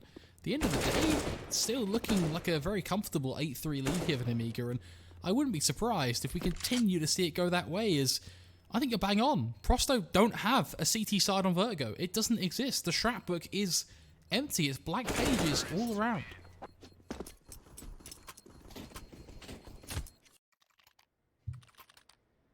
Well, we will have ourselves a buy once again. Interestingly, the AWP's actually going to switch over to Nickelback. I wonder if there'll be a positional change as well, or if it is just going to be him now sticking on B with an AWP. I don't really think that that should make much of a difference, but to be honest, at this point, I can kind of understand why you would move things back and try and change up your CT setup. Like, you've lost 8 rounds already to the T side, and all it's really been is brute force aggressive rounds. Once Nemiga are going to have this ramp position for free. Like, there's nothing being fought back. There's 2 passive players. Just a couple of smokes will be enough to isolate them. Even the early kill coming up for your Kinder is completely a one and done. And I don't really know what World Edit was doing there. If your player is taking a peek in the open and you're not helping, I almost want to say he was just baiting him, which you don't see in Counter-Strike, or in a team-based professional game. Like, he just wasn't facing at all. So either your Kinder's just done something unexpected, or World Edit just wasn't aware of what was going on. Luckily, this seems to be working. They've rotated in time. Maybe the T's a little bit too slow at getting the bomb down, or even, I think, a slightly lucky shot coming out from Nickelback, but I don't think this is a round that you can really be too impressed by if you're a fan of Prosto, because it just seems like this round they finally managed to win their duels. And that's still a bad sign of what's to come, because majority of the rounds that Nemiga have lost, they have just been down to a couple of duels being lost or a big play from Prosto. That's not going to win them this game. That's going to win them 4 or 5 rounds on their CT side. And that's a big difference between what it will take to actually get to 16 here in Vertigo. The only caveat to that, Tom, is if Prosto can start winning those duels on T side and start using that to build up momentum.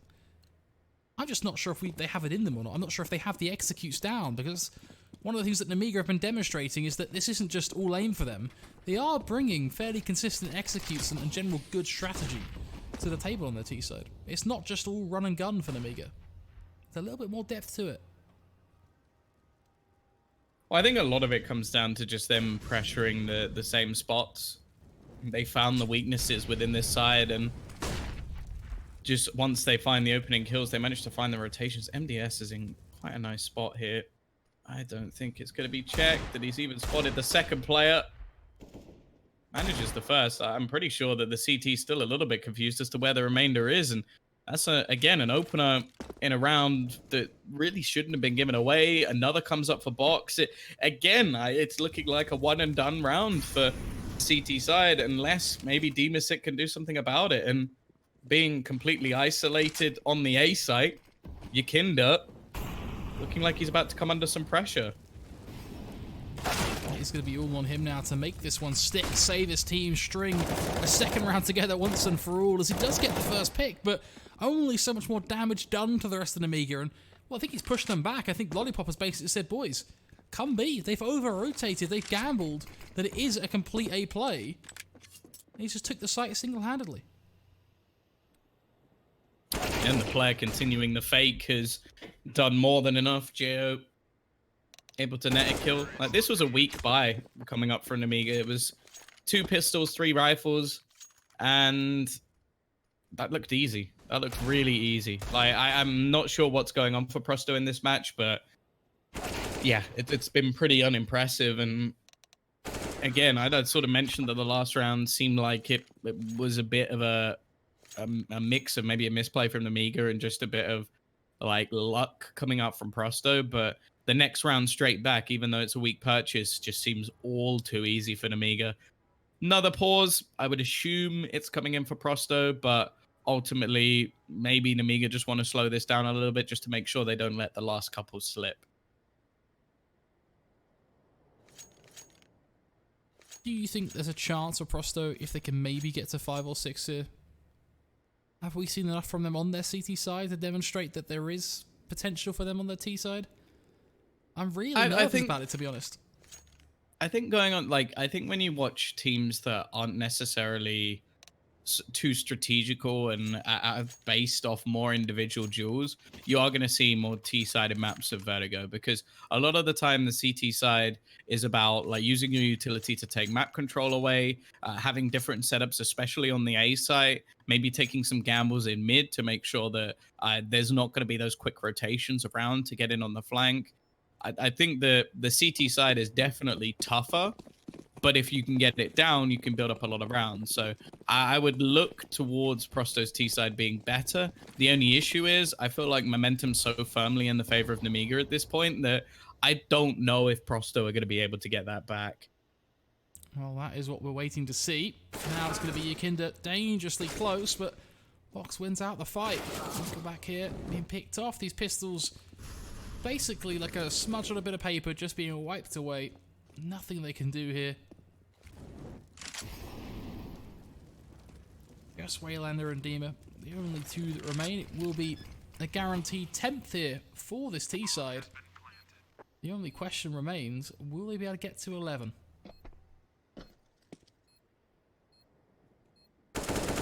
Well, at least in the next round, there should be a buy coming up for Prosto. Well, there will be. It just depends how good it's actually going to be. Of course, in this scenario, any saved weaponry they can get would be wonderful. Waylander just could be waiting patiently in it. It's looking like he might actually get an individual duel here. There's not really a reason to push this far out, but hey, if you're just going to pop his head like that, I guess it doesn't matter too much. 10-4. CT side are going to get their purchase in, which will have rifles at least, maybe a few pieces of utility missing, and of course, head armor is just not even an option at this point. Not that it really matters, although this map does have its wall bangs, so I think if anybody is interested in like seeing a lot of the wall bangs in professional matches, I actually think S-Tag's one of the best players to watch. Like, he really has practiced just all of the spam spots on Vertigo, and I have to say, he is probably the player I would least like to play on this map, because I know for a fact he'd kill me through a wall. Where is S-Tag up to nowadays? Is he still on, he's not on Heroic anymore? No, he's on Astralis. There you go. Oh, he's benched though, isn't he? That's why we've not seen him play yet. Well, he's not, yeah, bench, contract until end of July, right? If I remember right. Yeah, so yeah.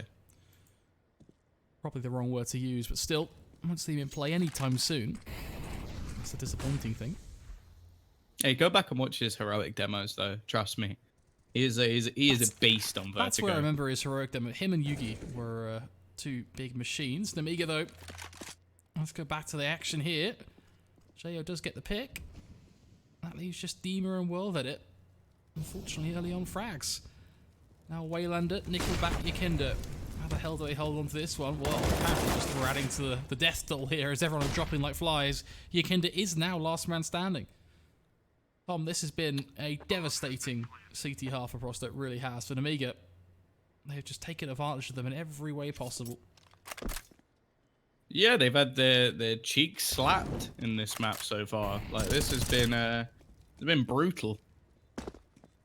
And by the looks of it, there's not really anything they could do about it. Like, I can't say that we've seen a good performance from the team individually, but even with a few big heroic plays to sort of boost them a little bit, I just think the overall strategy on this map just doesn't look right. Like, it doesn't look like they feel comfortable in their positions, and I feel like the way that Nemiga was just able to completely dominate them across the map is something that shouldn't really be happening. Like, I don't think there was a position that if Nemiga wanted it, they couldn't take, and that's definitely something that they need to watch back and work on. But for now, they got to focus on their T side. Of course, they are 1-0 up to the good in terms of maps, so a third is definitely looming, but they managed to pull back the loss, be it a 9-6 first half instead.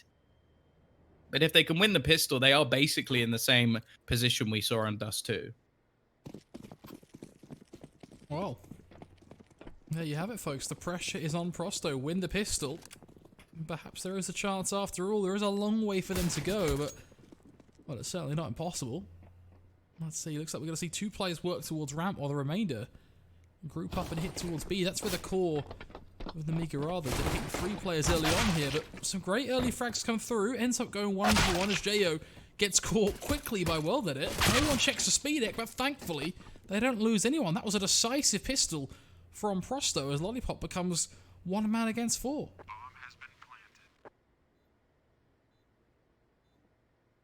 Yeah, I can't say I believe in this retake, and that is a strong start. Now, this is exactly what we saw said on the last map, but I think it was 9-6 and they lost the pistol. So now it's 11-5, well, 11-4, and they won the pistol. They're basically in the same scenario they would have been anyway, and they managed to drag things back quite well in the previous. So it's possible, but it's still fairly unlikely. I wonder what we're going to see from Nemiga, though. They're going to force things up, try and win with the pistols. It's definitely possible on this map, especially if you either manage to take control of a certain spot with utility, or just basically sit back and delay, because some of these executions can be quite hard to pull off. At the same time, if they go in for an early purchase in the next round, I don't think I'll be too happy with that. I think that this leans more to a map like Inferno, where if you consider ramp being the banana, I think it's that important. Because if you remove that position of the map, it makes things very difficult. But the only way you can do that is with heaps of utility, like Banana and Inferno. If you let them have it for free, like we see a lot of teams do, that gives way too much ability to not only rotate quickly back to B, but also have the ability to just pull off a very easy execution. Again, similarly to what you see on Banana. So we are going to have an investment. I like to see it. If it doesn't work out, we'll get a proper buy coming up for Nemiga. Now, you can try and utilize these sandbags to give you a little bit of a dirty angle, and I think MDS has just spotted someone, but, well, maybe his jumping deeks would work a little bit better at this point. Doesn't quite work out for him, unfortunately, so will be picked off, but Jo does tray, but in the end, Prosto start to look pretty good here, already 4 on 3. One thing you do need to be careful of is giving up the rifles to Nemiga. You don't want to get one of those into their hands, given that they have obviously Kevlar behind them, but it's looking relatively good here. Well, that it should be able to win this duel pretty comfortably. As you sort of get close range. Ooh, swaps out to the 5-7 and somehow wins the 1-on-1 there. That's not the duel you want to be winning. Now Boxers and AK makes this round just that little bit harder. If Lollipop gets a kill here, this becomes possible. Let alone one, still survives, will be traded through the smoke in the end.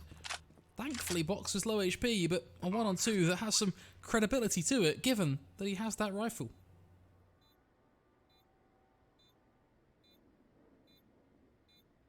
Well, he's in with a chance. Nice work on the first. It's left him to the 1v1. Waylander just holding for the cross. 6 HP, needs a single bullet connected to close this one out. Smoke going to be going down. Oh, the nade. And the nade, the second he hears the bomb tapped, I imagine is just going to be dunked straight onto the bomb. I don't think it will matter too much. I think this is just an attempt to try and bait in his opponent for the final kill, take everybody with him, and that's exactly what will come in. Box knows he's dead, but they've done so much damage to the economy of the T side that In all honesty, that's not a bad round at all.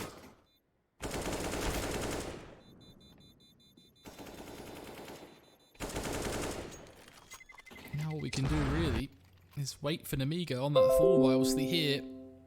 Similar mission to the last round. It's now just do as much damage as physically possible. Curious to see where they decide to use those two flashes.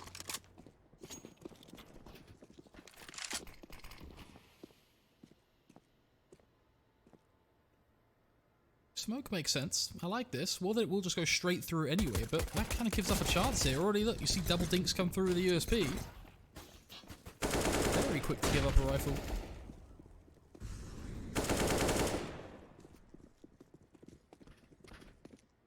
Definitely not been a particularly good start for the T side for Prosto. Like, these rounds are becoming far too costly for a team looking to make this comeback happen. The difference is not going to be massive when they get into the buy rounds, as long as they can actually convert these rounds, which it's not something you should really be saying in these sort of scenarios. Like, these are rounds that Prosto should be able to convert with relative ease, especially when they're up against just a few pistols, one person with a set of Kevlar, but ultimately, it seems to be easier said than done at this point. Still two players lurking around on the A site. Box, be careful as they do start to sneak their way through. He's managed to get second out of the third as well. This is now slipping out of control for Prosto. I think any chance of a comeback will be gone here and now if they manage to let this round slip away from them. And it is going. Sick is not going to be able to do anything. Box has just pulled off the impossible 4 kills when he started with just a USP. This is why you have to be so careful not to give up rifles to pistols. You give players like Box the opportunity, which they're going to grab with both hands to force this map over the line. You look at that round there, that rifle given up because you solo pushed through a smoke ramp. These are the mistakes that are going to haunt Prosto here, as now they decide to force up as well. Dropping this round, you're looking at 13. The follow-up after that, 14. Prosto pretty much will get one buy at max to try and hold on to this map now. It is not looking good at all. Their only chance, really, is to win this force-up, but it's been 20 seconds, and you can see how well that's going for them. Already losing Waylander and Nickelback as well. If Jo just uncrouches here, it's likely to be an easy kill for him. And they're at 2 and 5. Yeah, this is utterly dominant from Nemiga. Even after the pistol loss, and even that was not clear cut, and then the following rounds were way too close, and even a victory with what was probably just about $1,000 invested into the round, maybe a little bit more, about 1,500, but even still, that's not anything that you'd write home about. Now the T's have had to take a hit, and even they're not sure what they're doing at this point. Waylander has bought a Tech 9 and armor. The rest of it, like, it's like a raid boss with a Tech 9. Like, this might be something that you'd be impressed by in a pistol round, but other than that, it is pretty trash. They're still going to go running into the site, but they've come in with a disjointed push. So, like, being separated, it becomes very, very easy for Nemiga to clean things up. They're now very close to closing out this match, and, well, this is basically do or die for Prosto. This one singular buy round is all they've got. Scraping the bottom of the barrel for utility here even. They do manage to get the key pieces up here. The 4 smokes. Singular Molotov. Curious to see what the play is going to be when you're this far down. The hell do you try and whip out? It seems to be much of the same as solo peek towards ramp. Lollipop's aggression catching them by surprise. That's the pick towards B. Now potentially seeing frags come through towards A as Yakinda leads the charge here, at least evening out the numbers. As Nickelback finds MDS as well.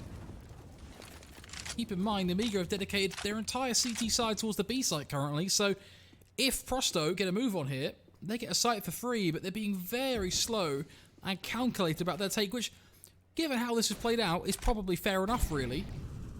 Unfortunately, they just don't know the lack of CT presence, and now the rotations have come through. They have got the site, but the retake is well and truly on.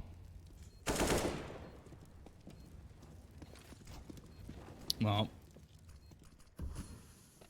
done a fair amount of damage here.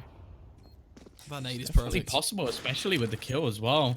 And now comes down to just 2 players holding on. Again, we're seeing poor off the plant positions, nothing really working out at the moment. And the incendiary is going to force Yakinda completely back. That should be it. They should just be able to hold on to the defuse. And well, it's just going to be the spam through, almost managing to find the kill, but almost doesn't really win you anything. 15-6, coming to a close, as Nemiga have been utterly dominant on this map. That was a perfect frag grenade as well. You really can't knock that. Got to give credit to Nemiga and their ability to play together on these retakes. That team synergy definitely demonstrated. That said, Prosto now on their literal final stand, and only one player with any utility worth talking about. That's World It. Everyone else just bare Kevlar and rifles. World It already down to 24 HP. Waylander hit for deck as World It falls. This game, there is no way this is not done. It's Nickelback, Dima, a 2-on-4. Repeat of many a previous round where they get picked apart piece by piece, frag by frag. Nemiga looking for a decisive victory. 16-6, I mean, almost a guaranteed result, and yeah, there you have it. Nothing really to say.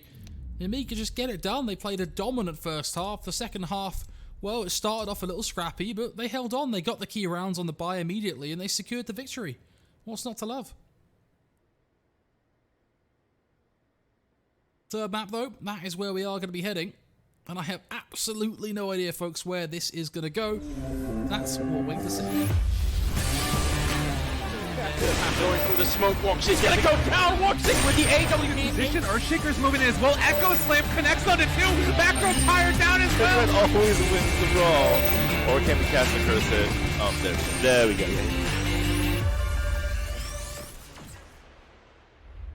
Lootbet.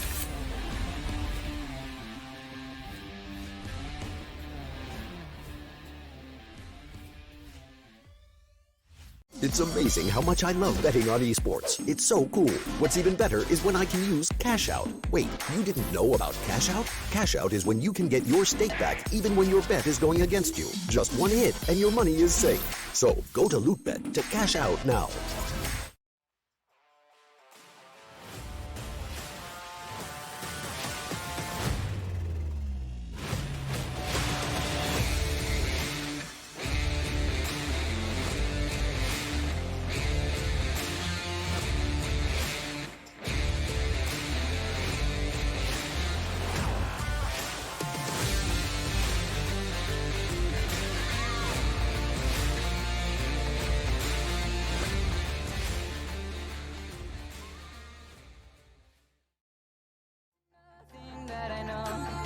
Holding too long, I should let go.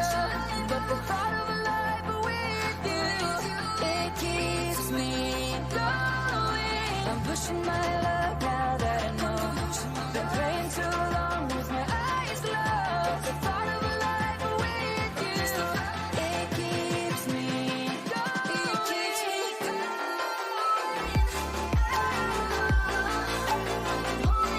Holding on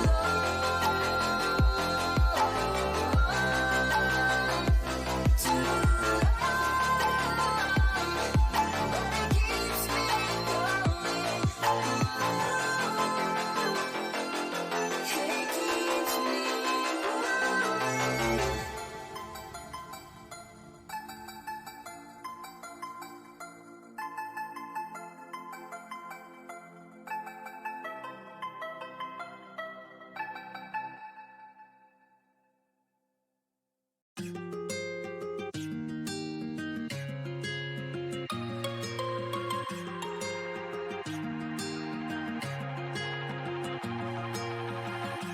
Looking past my reflection, thinking about what you mentioned.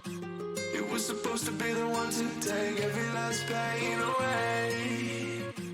Nothing on our loving, maybe time told us that we were different. Did it break you down? Staring at the ceiling.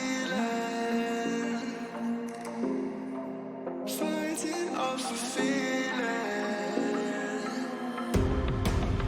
One more minute, 'cause I just don't wanna come down. Don't wanna go back to how I used to be.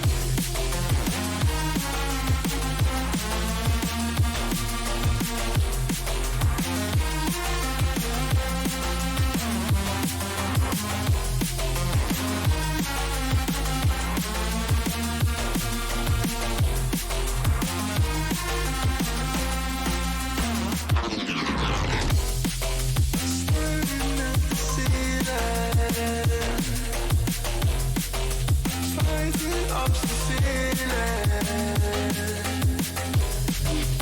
One more minute, 'cause I just don't wanna come down. Don't wanna go back to how I used to be. Looking past my reflection. Thinking about what you mentioned. Nothing on my life, maybe time to just have a deep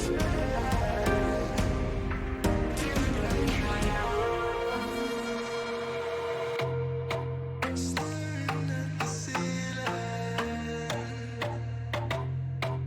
fighting off the feeling. One more minute, 'cause I just don't wanna come down. Don't wanna go back to how I used to be.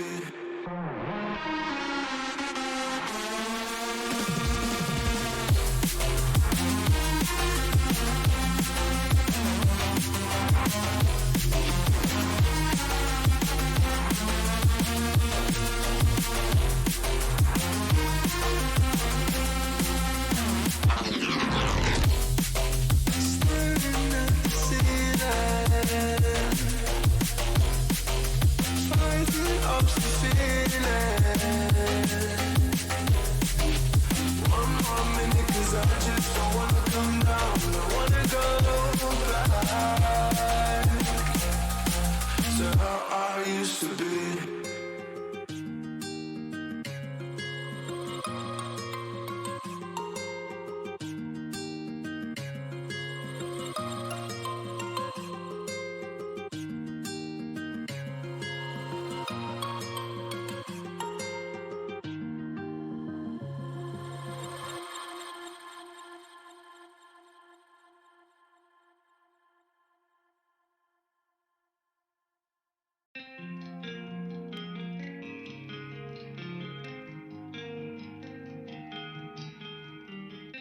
The things we keep inside, I know I'll be alright. I'll fight with will and time. Yeah, I won't lose mine. Wake up and every day told me a promise that I would make it one day as an artist. Music's the only thing keeping me honest. I know that I want it, I'm hoping I got it. Addicted to all this remotely melodic. See how some people become alcoholics. Addiction is real, but mine isn't as toxic. Although sometimes I feel a little psychotic. I know that I got it in me. Can't stop what's in me to the top. Believe me, I'm not resisting. It's all beginning. I'm all but willing to break the ceiling. Oh, take a chance and do it. Take a stance and prove it to yourself. Improving every day you're moving. Every day's a new one. Don't fear to lose one. Bounce back and move on.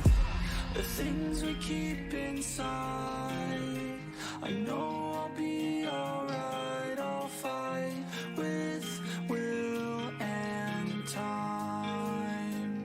I won't lose my. Some days are my worst days, but every day is a work day. I fell in love with the wordplay. If it's a dream, then you're never really working. And other tides are turning. And as I keep on learning, I only do what's worth it. Don't waste my time, 'cause I earned it. Never got rid of the thirst, so much it hurts. Listen to my words, everyone's the worst. That's why I'm immersed in my own universe. And I know it's a curse, probably put me in a hearse, but I still write a verse. Maybe time will reverse if I put in the work while everything hurts. Take a chance, make a plan, you can do it, yes you can. Take a stand in your land and command of your brand. The things we keep inside, I know I'll be alright. I'll fight with will and time. I won't lose my. I'm losing my mind, everything will be fine. Know that I'll be alright, that I'll be alright. I'm losing my mind, everything will be fine. Know that I'll be alright, that I'll be alright.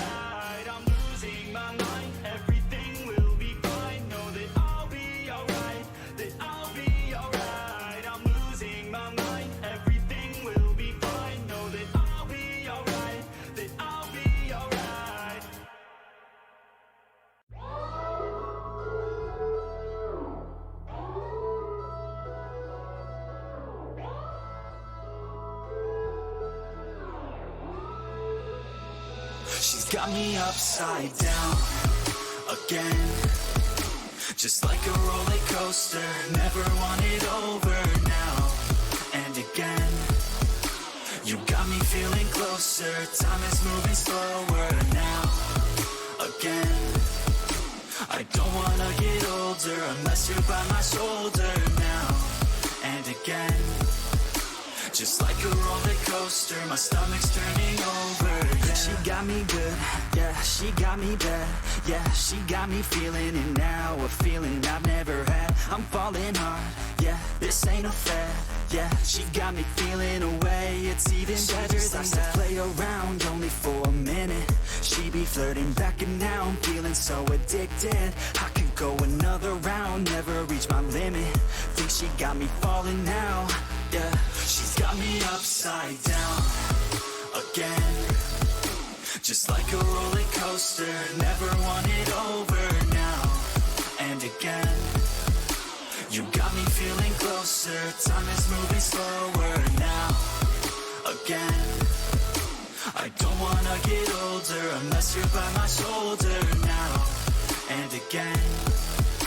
Just like a roller coaster, my stomach's turning over, yeah. I sit and pray, yeah, every day, yeah, that when she's looking at me, her feelings are just the same. She lights me up, yeah, just like a flame, yeah. I wanna live for today and sweep her so far away. Feeling all types of ways, all times of day. I'm fine, but hey, she's mine, okay, let's find a place, all kinds of space, let's hide away, no time to waste, yeah. Like a merry-go-round, I'm feeling off the ground. She's got me upside down again. Just like a roller coaster, never want it over now and again. You got me feeling closer, time is moving slower now again. I don't wanna get older unless you're by my shoulder now and again. Just like a roller coaster, my stomach's turning over, yeah.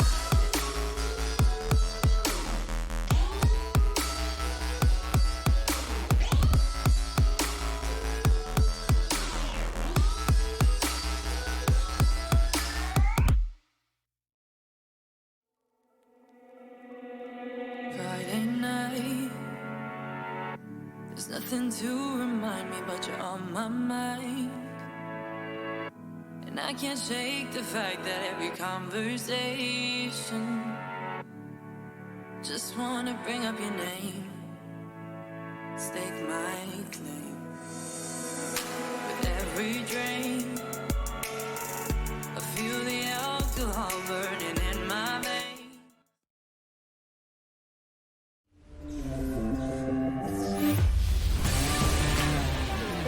Going through the smoke, walks in, gonna go down, walks in with the AW. Position, Earthshaker's moving in as well. Echo Slam connects on it too. Back row tire down as well. Red always wins the brawl. Or can we cast the cursor? Oh, there we go.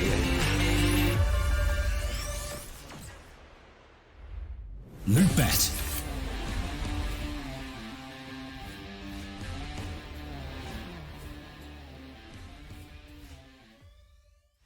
It's amazing how much I love betting on esports. It's so cool. What's even better is when I can use Cash Out. Wait, you didn't know about Cash Out? Cash Out is when you can get your stake back even when your bet is going against you. Just one hit and your money is safe. So go to Lootbet to cash out now.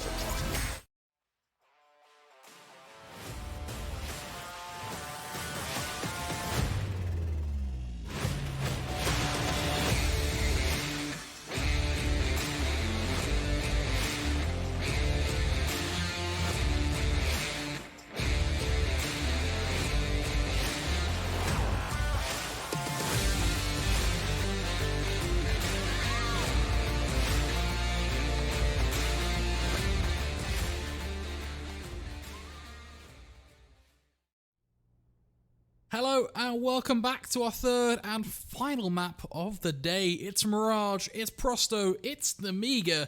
This is going to be a pug life map. I can't help but feel like it's going to just literally be just full on fast, explosive, loose Counter-Strike. Tom, what are you thinking going into this one? Yeah, I'd give this over to Nemiga at this point, in all honesty. Like, I think Prosto were pretty disappointing in the last map, and I feel like Nemiga almost let things slip on the first. It probably should have been a 2-0 in their favor, so I'm hoping that we'll get to see like that side of them with their players popping off, and we'll probably have a better match on our side. I'm also hoping that we get a little bit more out of the side of Prosto, though. Like, I think Yakinda like has had a pretty poor couple of maps. Like, he at least came back in the second one to help them win. If he plays well on Mirage, who knows? Maybe they can actually do something here. Wild Edit as well. Like, he's definitely missed his fair few share of shots. And Deem Sick in the last map was the only one who was really there. So hopefully we'll see a better side from both teams. But Nemiga definitely have the momentum in their favor now and going into the pistol round. They're going to be starting on the CT side, and most of these maps I would lean towards the T side for these sort of teams, but the CT side of Mirage almost acts like a T side in a lot of these scenarios. Expect to see aggression up in middle, expect to see some pressure being thrown into the apartments, and maybe even on the ramp as well. And hopefully we'll have an interesting match on our hands. Much higher pistol round percentage win for Prosto here than we've previously seen. I think the lowest we saw earlier on was something like 30%, so nice to see that Prosto, on paper, looked stronger. Well, it's actually worse than the Nows because they lost the pistol then, so it's probably going to be something like 19% now, something horrendous. No, I think before it was 16, so with the loss of the first one, who even knows? But yeah, well, we're should be getting into this one relatively soon. There might be a few issues just because the map is currently paused. But yeah, we've already got the purchase up. It's going to be Jo with a kit, a couple of flashbangs. Might be an attempted setup with him lurking back towards the CT side of A, just because then they can have the pop flashes to get them back into the site and still have the kit available. At the same time, it could also work in a sense towards the B site if he was going to pop flash just to slow down any sort of push. But without any sort of nade or incendiary, I don't really know why that would be the plan. I think with this sort of setup, you have to go heavier into the stack on the B site, and the kit should probably be further away. But we'll see what they do. A few flashbangs and a singular smoke available for Prosto as well. And by the looks of it, they are going to send high amounts of members over towards the B side for the CT side. So clearly having a good read here at least. Expecting to see Dima try and get that first pick on towards the player on plat here, but immediately darts out through a window. That gives MDS the chance. Strikes in for one of his own, makes it to a second as well as he's still dancing backside. There's a third, makes it to 4. MDS, please. Someone shut him down. How the hell has he got away with all this? There's headshot after headshot. Nemiga carried on the shoulders of this one man as he gets the ace kill. What a play. Yeah, he's been having a good couple of matches. Like in the last, we saw him get I think it was him with a 4K off the back of a USP and then picking up a AK. So it definitely seems like he's been popping off over the last few rounds or so. But yeah, if he can continue that sort of form, I don't think there's anything that can be done for Prosto. They don't have a bomb plant. They didn't even get a single kill. So it's going to be the loss bonus at the bare minimum. And yeah, the T's basically just have to try and take this one nice and slow, hope that they can get a pick or two, drop some weaponry ready for their buy that's coming up in the next round. But with all these SMGs available alongside the few rifles, I think Nemiga might try and just farm up a bit of cash here. I imagine they just try and keep this one clean, make the money, and carry whatever they have forward into the next round, really. Don't give Prosto any opportunity. Couple low players, but don't imagine Nickelback will find anyone anytime soon. Looks like he's going to be hunted down by the SMG as well. So, 2 rounds, locking key for Nemiga. The perfect start for them on their CT side, Tom. All they have to do now is contend with Prosto's buy, and they're off to the races. Yeah, well, there's 0 deaths, so that's kind of as good as it can get. It means that going into the next round even, they'd still have a reasonable force buy. It wouldn't be ideal, but every single player would be over the $4,000 marker. And they could even pick up an AWP if they really wanted to. And now they have the chance to try and steal this round away. That is a risky peek, but Speedak and Jo actually going to combine to get this off to a flying start. Even Box chiming in with another. This has been a mess of a round already for Prosto. This was meant to be the one where, at worst, they lose a few players. But the rifles that were available have done wonders. And now Waylander already tagged down to 43 HP. Has to try and make the cross into the site. MDS just lurking below, just in the corner. And he's going to find that kill all too easily. It's left onto Nickelback. 1 versus 4. Wow, this is looking like it is going to be the best start humanly possible. 1 death in 3 rounds. And yeah, Nemiga are going to be absolutely laughing at this point. I really hope this doesn't set the tone for what's going to come in this match. Obviously, after 2 very interesting maps before, it's tough to say if Nemiga really are going to be able to come in and dominate this. Obviously, second map was definitely an Nemiga showing. This is perfect for them as well. If it keeps going like this, is this just a Vertigo 2.0? I mean, that is the question we're all looking to answer at the end of the day. Well, you do have to remember when it came to OT on the last map, they got the first 2 and should have got the third. They lost the 2v4 to take it. So they could be basically sipping tea at home right. Well, they probably are at home, but in bed right now with the matches finished. So I think it would be just if Nemiga were able to take this over the line, but still a long way to go. Speedak, I was actually going to question whether or not he'd buy an AWP into this round, knowing that it's only going to be pistols. He does.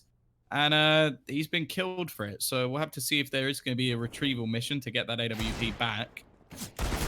This is getting dangerous. These pistols are doing a lot of damage, more than we've actually seen so far from Prosto.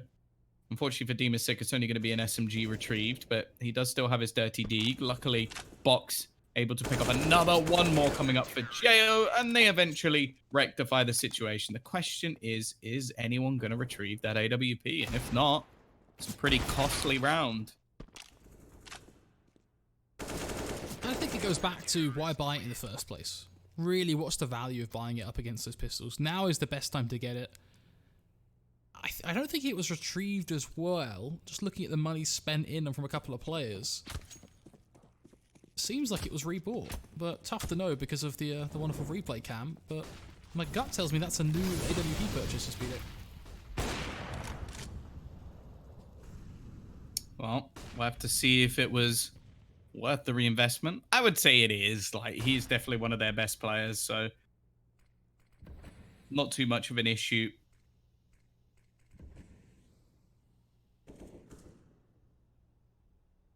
Either way, CT side actually stacking up a little bit towards ramp, so looking potentially for a bit of extra aggression. Got a player in deep apartments as well, so they actually have a fair amount of information here that, okay, sure, it's middle. They're not really contesting it too much. You can see Speedak already falling back into the jungle position, and it seems like they're setting up more into an A hold, which from the CT side would be absolutely spot on. So far, so good. We are going to see likely a fight come in towards jungle as Box secures the first pick. Next in line is Lollipop and Speedak as they both chime in. Waylander only good for 1 as it's death and devastation. Nemiga 5 rounds back to back. They land every single frag they need. Prosto just being shut down round after round here. It definitely hasn't been the start that they were hoping for after managing to claw back the first map. This one seems to be slipping further and further away. They're even going to invest a decent amount of money into this round. Most of the players even buying up fully. See Wild Edit saving. I imagine that's to make sure he can get an AWP in the coming rounds. But this is looking like a Palace burst. 3 players setting up for that exact push. Lollipop in place, but he can't get anything done. For the first time, we see a strong start to this round. With rifles still to spare. This is looking better, but even still, the trade's coming backwards and forwards. There's still a possibility here for Nemiga. Gotta be careful though. Well, then it. Already able to force the duel on MDS. That sets them up rather nicely here on this A site. Well, time already gone as well. Looks like Jayo was thinking of going for it there in window, but I would imagine after missing that jump, has to drop off, surely. Surely there's no time. Speedak's still pushing in. Yeah. They have enough time to get it done, but it's more just if they can find the kills. There's one at least. Jayo's got the first. They're actually going for the defusal straight away, and I think they might just about have it. Yeah. Do they have any say in that round? I appreciate they have the time for the defuse itself, but surely there should be no way for them to force those kills. They have all the information on the T side. They know where every single player is. What's that, a 2-on-4? Complete disaster. That is a mess. That's what that is. That is an absolute mess. But they've managed to make it work. I'm sure that might even be one of the things that completely kicks Prosto while they're already down. Sure, they'll have a buy into this one. They were basically saving to get the AWP anyway onto World Edit. But I'm sure that is going to be a very tilting round for Prosto. They have got some presence at the top of mid. Speedak clearly not wanting to go for too aggressive a peak. I'm just going to be holding on to short instead. World Edit know with his AWP in hand and hoping to try and find somebody maybe overfacing a little bit here. But the CT side actually in fairly passive spots considering. We start to see a little bit of aggression coming in onto short, which is one of their only real avenues to face into mid at the moment. But in the meantime, the T's, they're going to go for this once again. It went very well last time before the afterplant situations. They're going to be attempting it again. And Speedak, that looked like a free kill to me. Luckily for him, he'll get the second one instead. They now know exactly where he is. Thing is for Prosto, they're wasting so much time, but are no fault of their own. Look at the bomb. It's so far. It's on the other side of the map, basically, going towards B right now. Really not ideal. I wonder what they decide to do here. Do you commit to A when your teammate's on site? I feel like you do. But then with Yekindar finding that kill, it's going to back them back on towards the B side here. Thankfully, the rotations have come through from Nemiga, leaving just MDS 1-on-2. The bomb will go down towards B. He knows what's up. Just a case now where they can find that jewel on the player on site before having to worry about the likes of World Edit on short.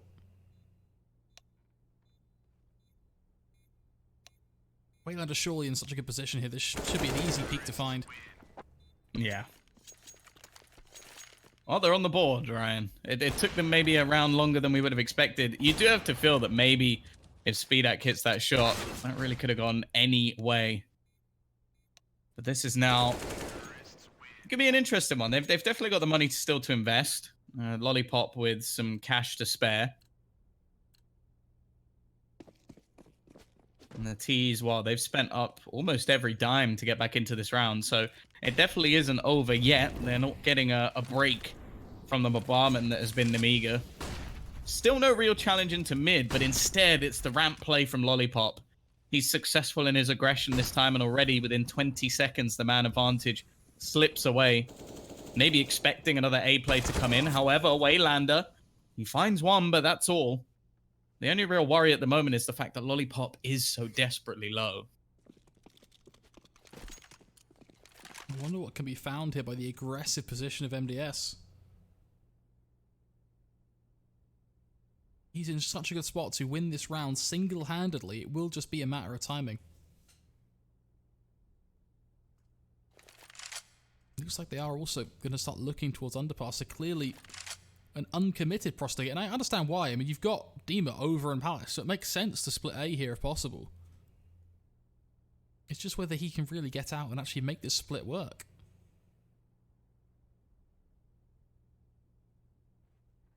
I like this, though. This might catch them by surprise. Yeah, the boost into the window. The only issue is the time. 35 seconds left, and they've been spotted, and more importantly, got away with it.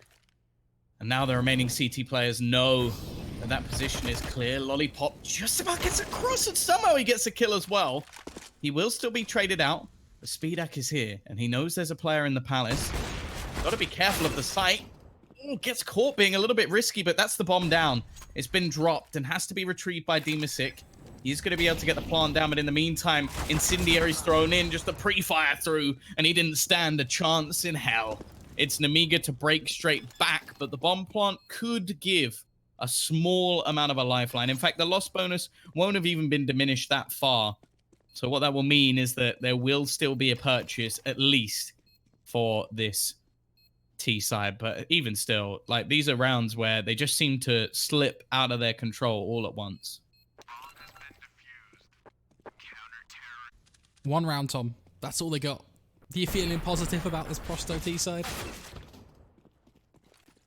It seems again like they're really relying on individual players to try and drag them through these rounds. And a lot of the time in the battles at the moment, it's the guys from Nemiga that have been able to do the work. Like, it's been impressive how much they've been able to get away with, especially considering they're negating mid control almost completely. They're forcing these executions and even losing a lot of the early entries, but they just seem to be so good in these clutch situations. Their individual skill is able to pull them through. And now they finally go back to some mid control. But again, it's a missed shot from Speedak. He's left his teammate out to dry. And again, you look at these early battles, and ultimately the T's are coming out on top.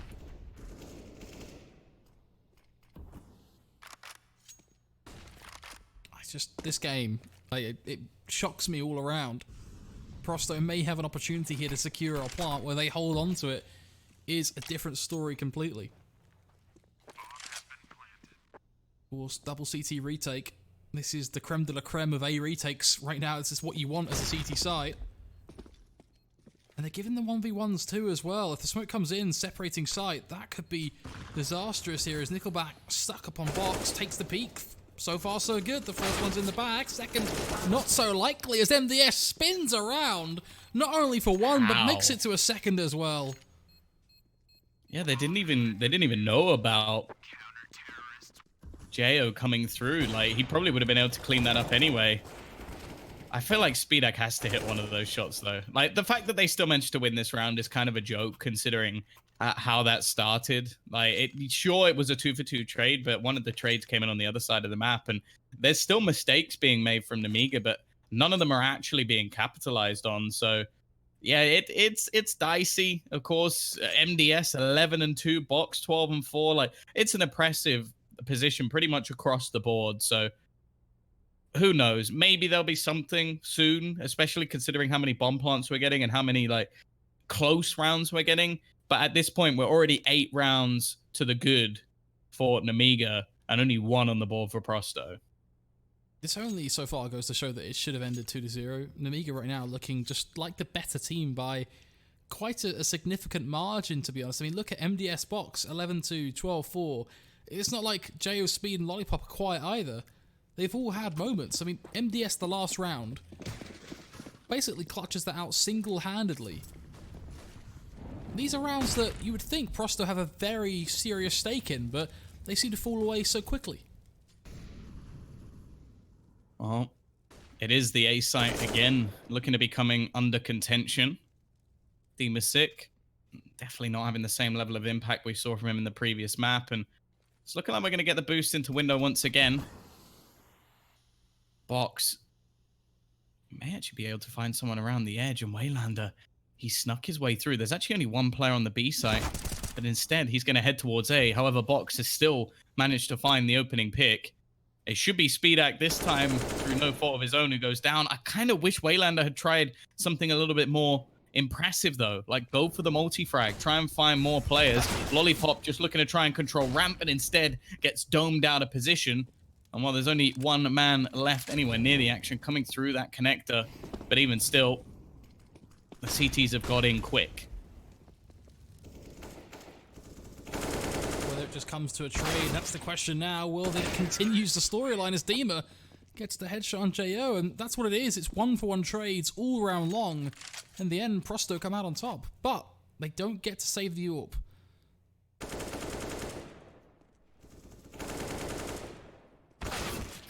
What a weird round. It's a small price to pay, really. I think they just need to be getting rounds on the board at this point. And thankfully, the CT side don't actually have any money. It's quite surprising considering the scorelines, but it is the way the CT side works. You lose one back and one forward, and then your money kind of goes in the bin. It's just going to be a pause called. So, all in all, just going to have to take a moment here, but Yeah, Nemiga's still firmly in the driver's seat. Of course, if Prosto managed to get it back to 5 or 6 rounds, it's definitely not a nail in the coffin. If they do go back over onto that CT side, I definitely do think that they could pull this one back. The off of World Edit has always been something decent. It is a big if, but to be honest, like, what, it's 8-2 now. 8-3 should be almost guaranteed with the amount of money that's there for Nemiga. Then, well, even the buy that comes back in might have a piece or two missing. So there's definite opportunities for this Prosto side now that they've actually finally managed to break back. The worry was that they were just going to go straight back to losing big streak of rounds, but it seems like they have found something that actually works, even if it is fairly basic and just brute force towards this site. But either way, it works, it seems whatever was wrong. Yeah, that's what matters, right? We don't really care how they do it. Getting rounds right now should be the #1 priority. If 5-man rush mid every round seems to get them the rounds, be my guest to get it done. Because they need to get to at least 4 or 5 here to really have anything worth shouting about in this game.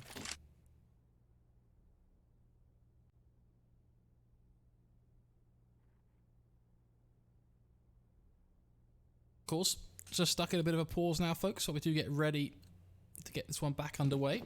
And looks like we are all sorted. It will be Nemiga on just pistols here. No Kevlar, no utility, nothing wild. Just dry old USPs and P250s. Yeah, this is one of those rounds where you kind of expect things to just be kind of boring. An opportunity maybe to do some damage. And they have stacked themselves at least onto this A site, but ultimately you can't really expect too much. I like the idea, though, considering how much we've seen them go in this direction over the last few rounds, mainly because it's been the only thing working. It's understandable. That's a bit of a surprise for Yakinda, but also a very easy kill. Lollipop's still able to pick off one. Actually gets a second as well. Like that. That's a little bit silly considering he was alone. Even gets back out of there with the AK, but he doesn't realize he's just walked straight into World Edit.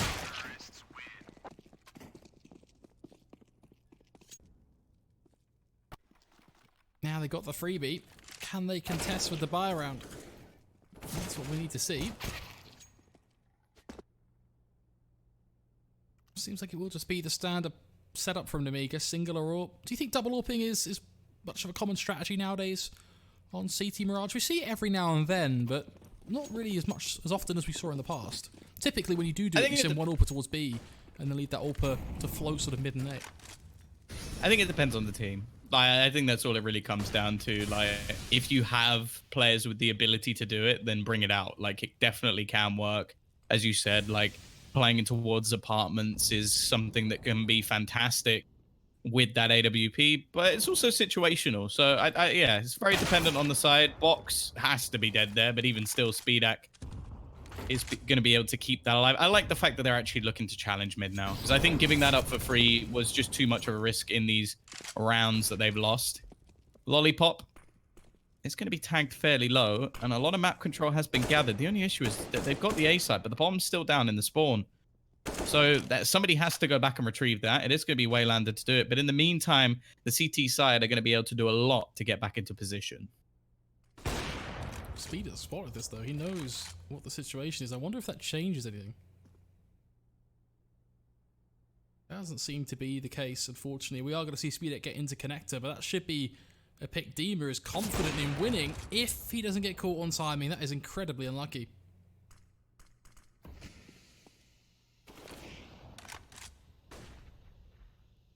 This is just the Speedak show at this point. Pick after pick, Waylander becomes the only player who can win the round, and Speedak finds him as well. 4 kills, lock and key. Tom, someone needs to shut this man down, but otherwise it's going to be Prosto hard stuck on 3 rounds. Yeah, this really is not going well for them. Like, they finally seemed to have something that actually worked for them, like just rushing into that A site, but ultimately this is one of those positions where you kind of just look at this and go, okay, you need to try something else. Like, try and get into that B side, maybe a split towards short, because now the confidence is back. And Lollipop has just gone running up the top of mid. They're going to have a smoke to try and set things up. Speedak has found a kill on the other side of the map, and I don't even think that there's much strategy going into this at all from Prosto. That was just peeks all over the map, maybe trying to play a default, but Lollipop has had enough. We're seeing the pure individual skill of this man, and MDS, okay, that's a mistake. A slight miss shot and a free kill, but nonetheless, I don't think it's going to make any difference.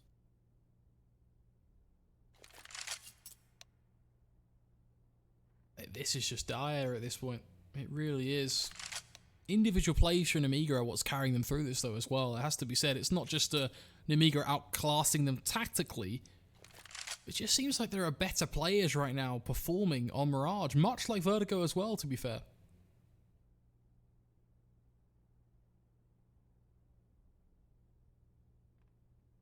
Well, Nikinda 1v4. We haven't really seen any of the same brilliance that we got out from him on the T side of Dust 2. Decent amount of headshot percentage, which is a good thing when you're this far behind, but I think the call might have just been made to try and save his gun. 25 seconds left on the clock, and doesn't really stand much of a chance here.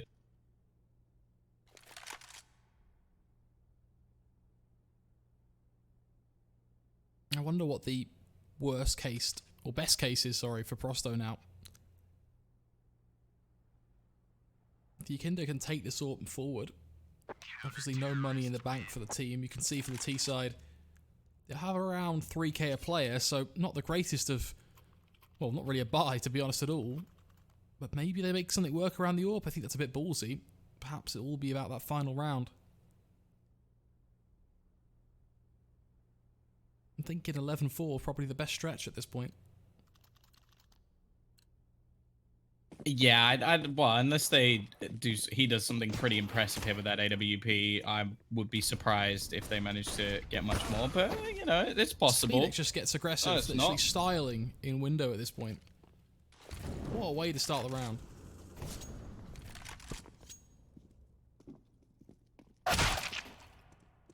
Oh, they are just ruining them. It's basically pass the parcel with that AWP at the moment, just to see if they can do anything with it. But Nemiga not allowing for any of that. Team is sick, looking to just try and sneak his way out. But at this point, anything is expected from Nemiga. They've got so much map control. They've got the push up mid. It shouldn't be too hard. And oh my goodness, Team is sick given a sitter. I was about to say that should have been a very easy kill either way. In fact, it should have really been watched in the first place by Box, but sorry, by Lollipop. And that's a nice shot from Ward at it, at least. He does have time to play with, but he doesn't have any armor. And as long as the CT side don't overface him here, this shouldn't be an issue.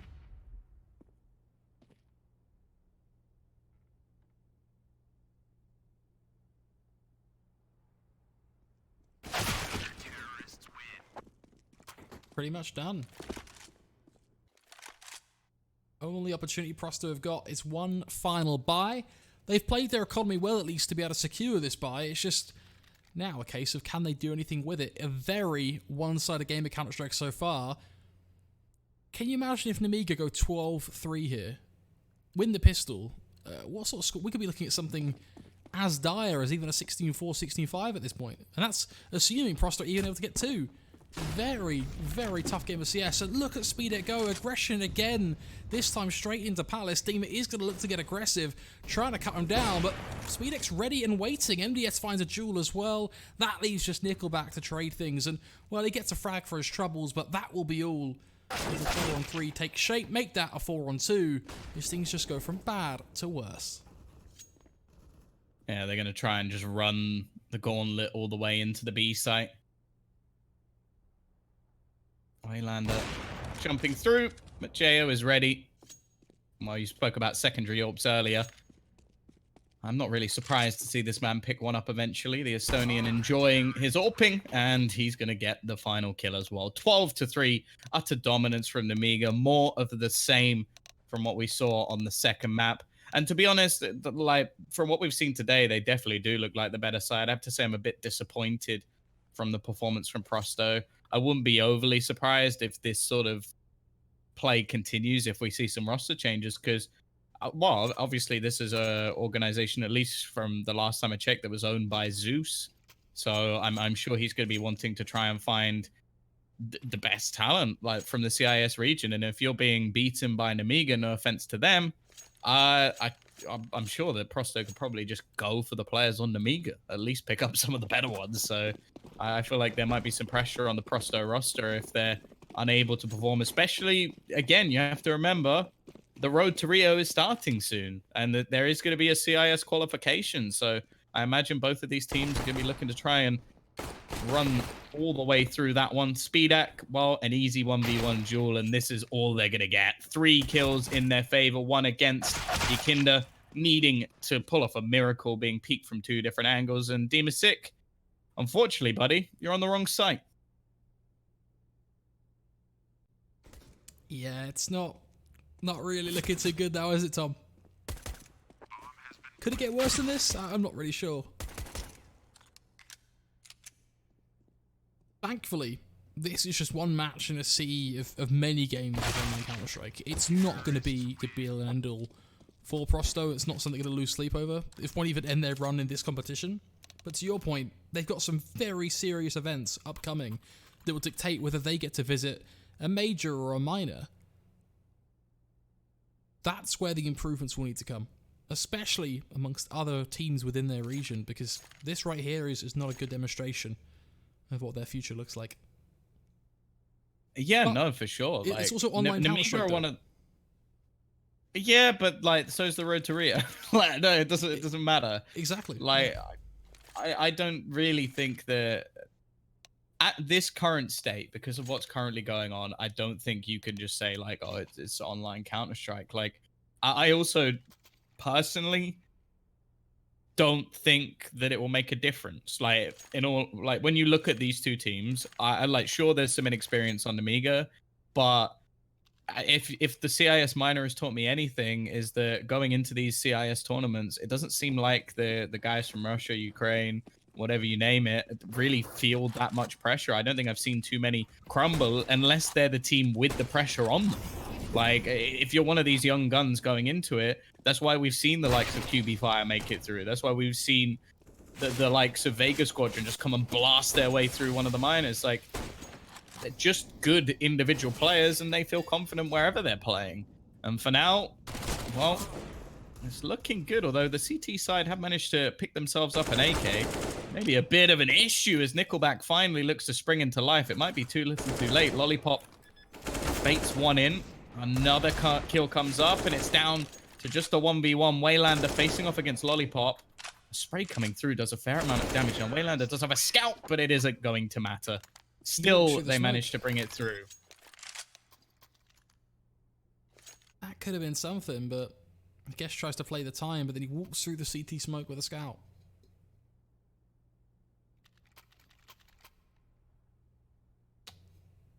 What a tough game. Curious, Tom, though, our discussion of over online CS. What's your view on online CS versus offline CS overall? Do you kind of take much stock in online CS results usually, or what's your take on that? Just for our viewers at home who may not be totally familiar with kind of why people say there's a difference. Obviously that LAN is the be-all and end-all. Ooh, okay. Well, that was nice. But yeah, in this current time, I think discounting online CS would be silly, just because like there are no LAN events. Yeah. So it is all that matters. Like, sure, you can talk about that in any other state. Like, oh yeah, no, it in the grand scale of things, it's not the biggest thing, but it's how a lot of teams qualify. Like, you got things like MDL, which ultimately leads to getting into Pro League, even if you do have to go through a LAN format in the end. I think teams around this level can't afford to basically go, oh, we'll be better on LAN, because if you're not good online, you won't get to LAN. Take the Virtus Pro team when it fell off. They were still great on LAN. Like, we even saw them not that long ago at V4 managed to get all the way to the final. Like, some of those players are legendary on LAN. They couldn't play the online, so they never got to any LANs. So it doesn't matter. Like, if you can't do the online section, then you don't get to play at the big events until you're a household name, which both of these teams are not. So that's what they have to play for. So I can't sit here and say, oh, these is Jay falling asleep? Yeah, I can't say that either of these teams can afford to basically focus on LAN results because there aren't enough LANs for them to play. Exactly. It's definitely a crazy world right now that has a pretty big effect on the Counter-Strike landscape, that's for sure. Obviously looking at the current situation, still 14-4. Prosto should be in a good position here, but a couple of nasty deagle shots make this round go from an easy one to close to a tad more competitive. Well, that it has been good with the scout though, based on at least the 2 shots we saw last round, so maybe an opportunity to do something here as well. I say that and then unfortunately cursed him. A quick miss and a nade as well. Starting to drop very low. Surely the deagles don't beat out the guns here. You'd like to think not gonna happen. Yeah, you'd hope. Honestly, at this point, it's tough to tell. SpeedX should be dead here. There's not really a way that he gets out of this, so at least that's something. Of course, the T-side were only saving to get the buy coming up in this round. Even still, they got some crispy shots. Nice one there from Box, and it caused a few rebuys. And it's not like the be-all and end-all for the CT side. They still have money to buy. But you have to bear in mind that if they do lose the next couple of rounds, or even, well, not next couple, they lose a round soon, then it will be a real issue for them. Even still, there's actually not enough money again for Nemiga, so there's a good chance that they're going to get a bit of bank to play with for their survival in this match. I think if anything, that needs to be their priority now, is making sure that not only do they win these rounds, but they're clean as well. It's kind of worrying how much of a go Nemiga are making these, though. With just pistol boosts there. Not coming easy to Prosto, that's for sure.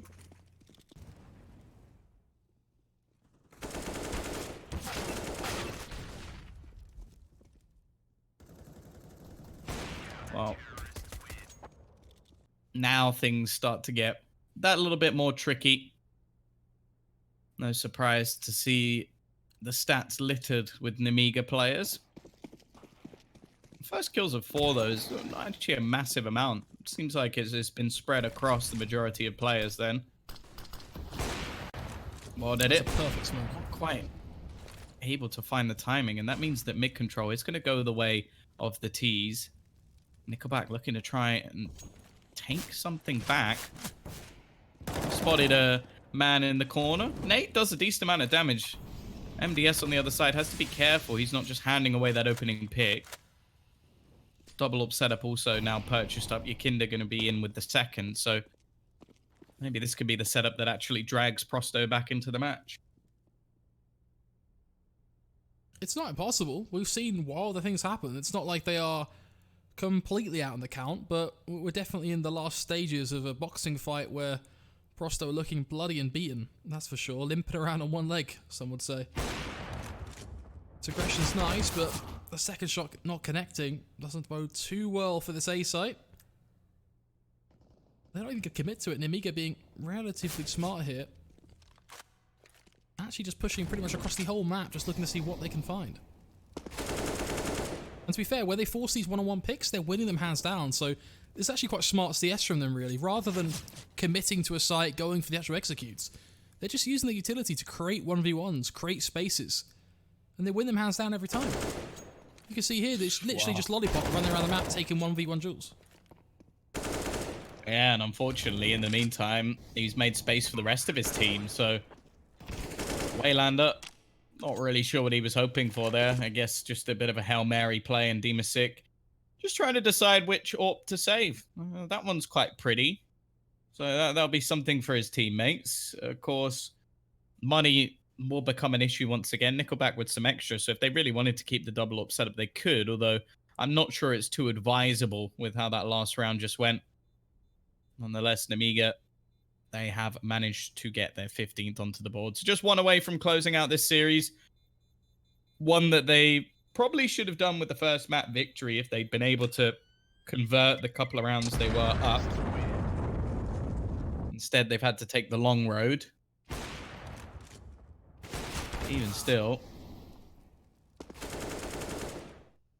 we now sit with their attempted pushback. It does seem like a lot of the plays that are attempted to be made by Prosto are just so risky. Like that one from Yakinda. Like, there was a chance for him there if he manages to get the second kill, but if your whole round relies on your AWPer pushing all the way through ramp and finding 2 kills, you're in trouble. Like, that is not the sort of play you want to be seeing.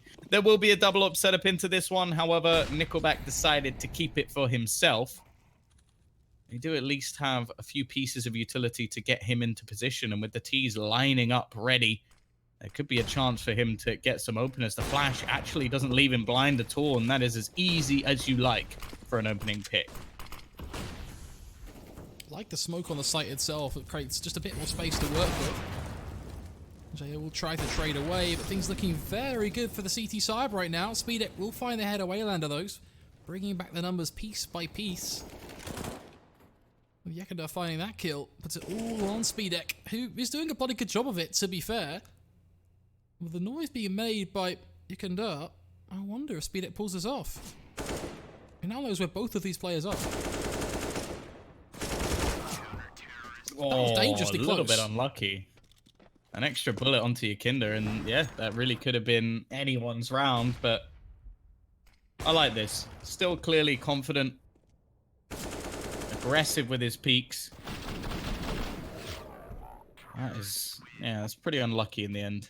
But now we get what is going to be a bit of a disjointed buy. If it continues like this, and yeah, there is still potential, but unfortunately, I just don't believe in it at this point. I think that eventually someone is going to step up on the side of the Nemiga. Does he know that someone's crossed already? Luckily, the angle's so tight, it might actually be enough. Jump across, just trying to bait out that shot. And if he does, then there's a man on the right, and that's exactly what the plan was. However, it seems like World Edit's just about got away with that one, but the flashbang is perfect. And even an entry coming out of the palace as well. It's left onto Yakunda. He's dead as well. And this is just falling all like dominoes. It's down to just Nickelback. We'll see if his AWPing's better than his music, as he needs to find 3. In fact, he needs an ace. It's not going to happen, Tom. It is 16-7. A decisive result from Nemiga once more, claiming 2-1 in this best of 3 after quite a back and forth affair. A map 1 from Prosto. Nemiga decisive on Vertigo. And here things got a little hairy, but in the end, 16-7, well, one-sided to say the least. But that is us done for the day, folks. 2 best of 3s in the bag. Join us some more Loot Bet Season 6 action tomorrow as 20 teams battle out for their share of $50,000.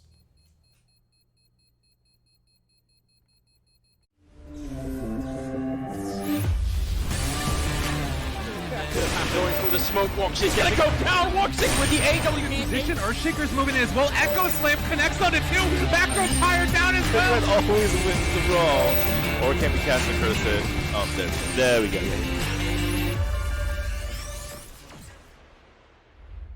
Loot Bet.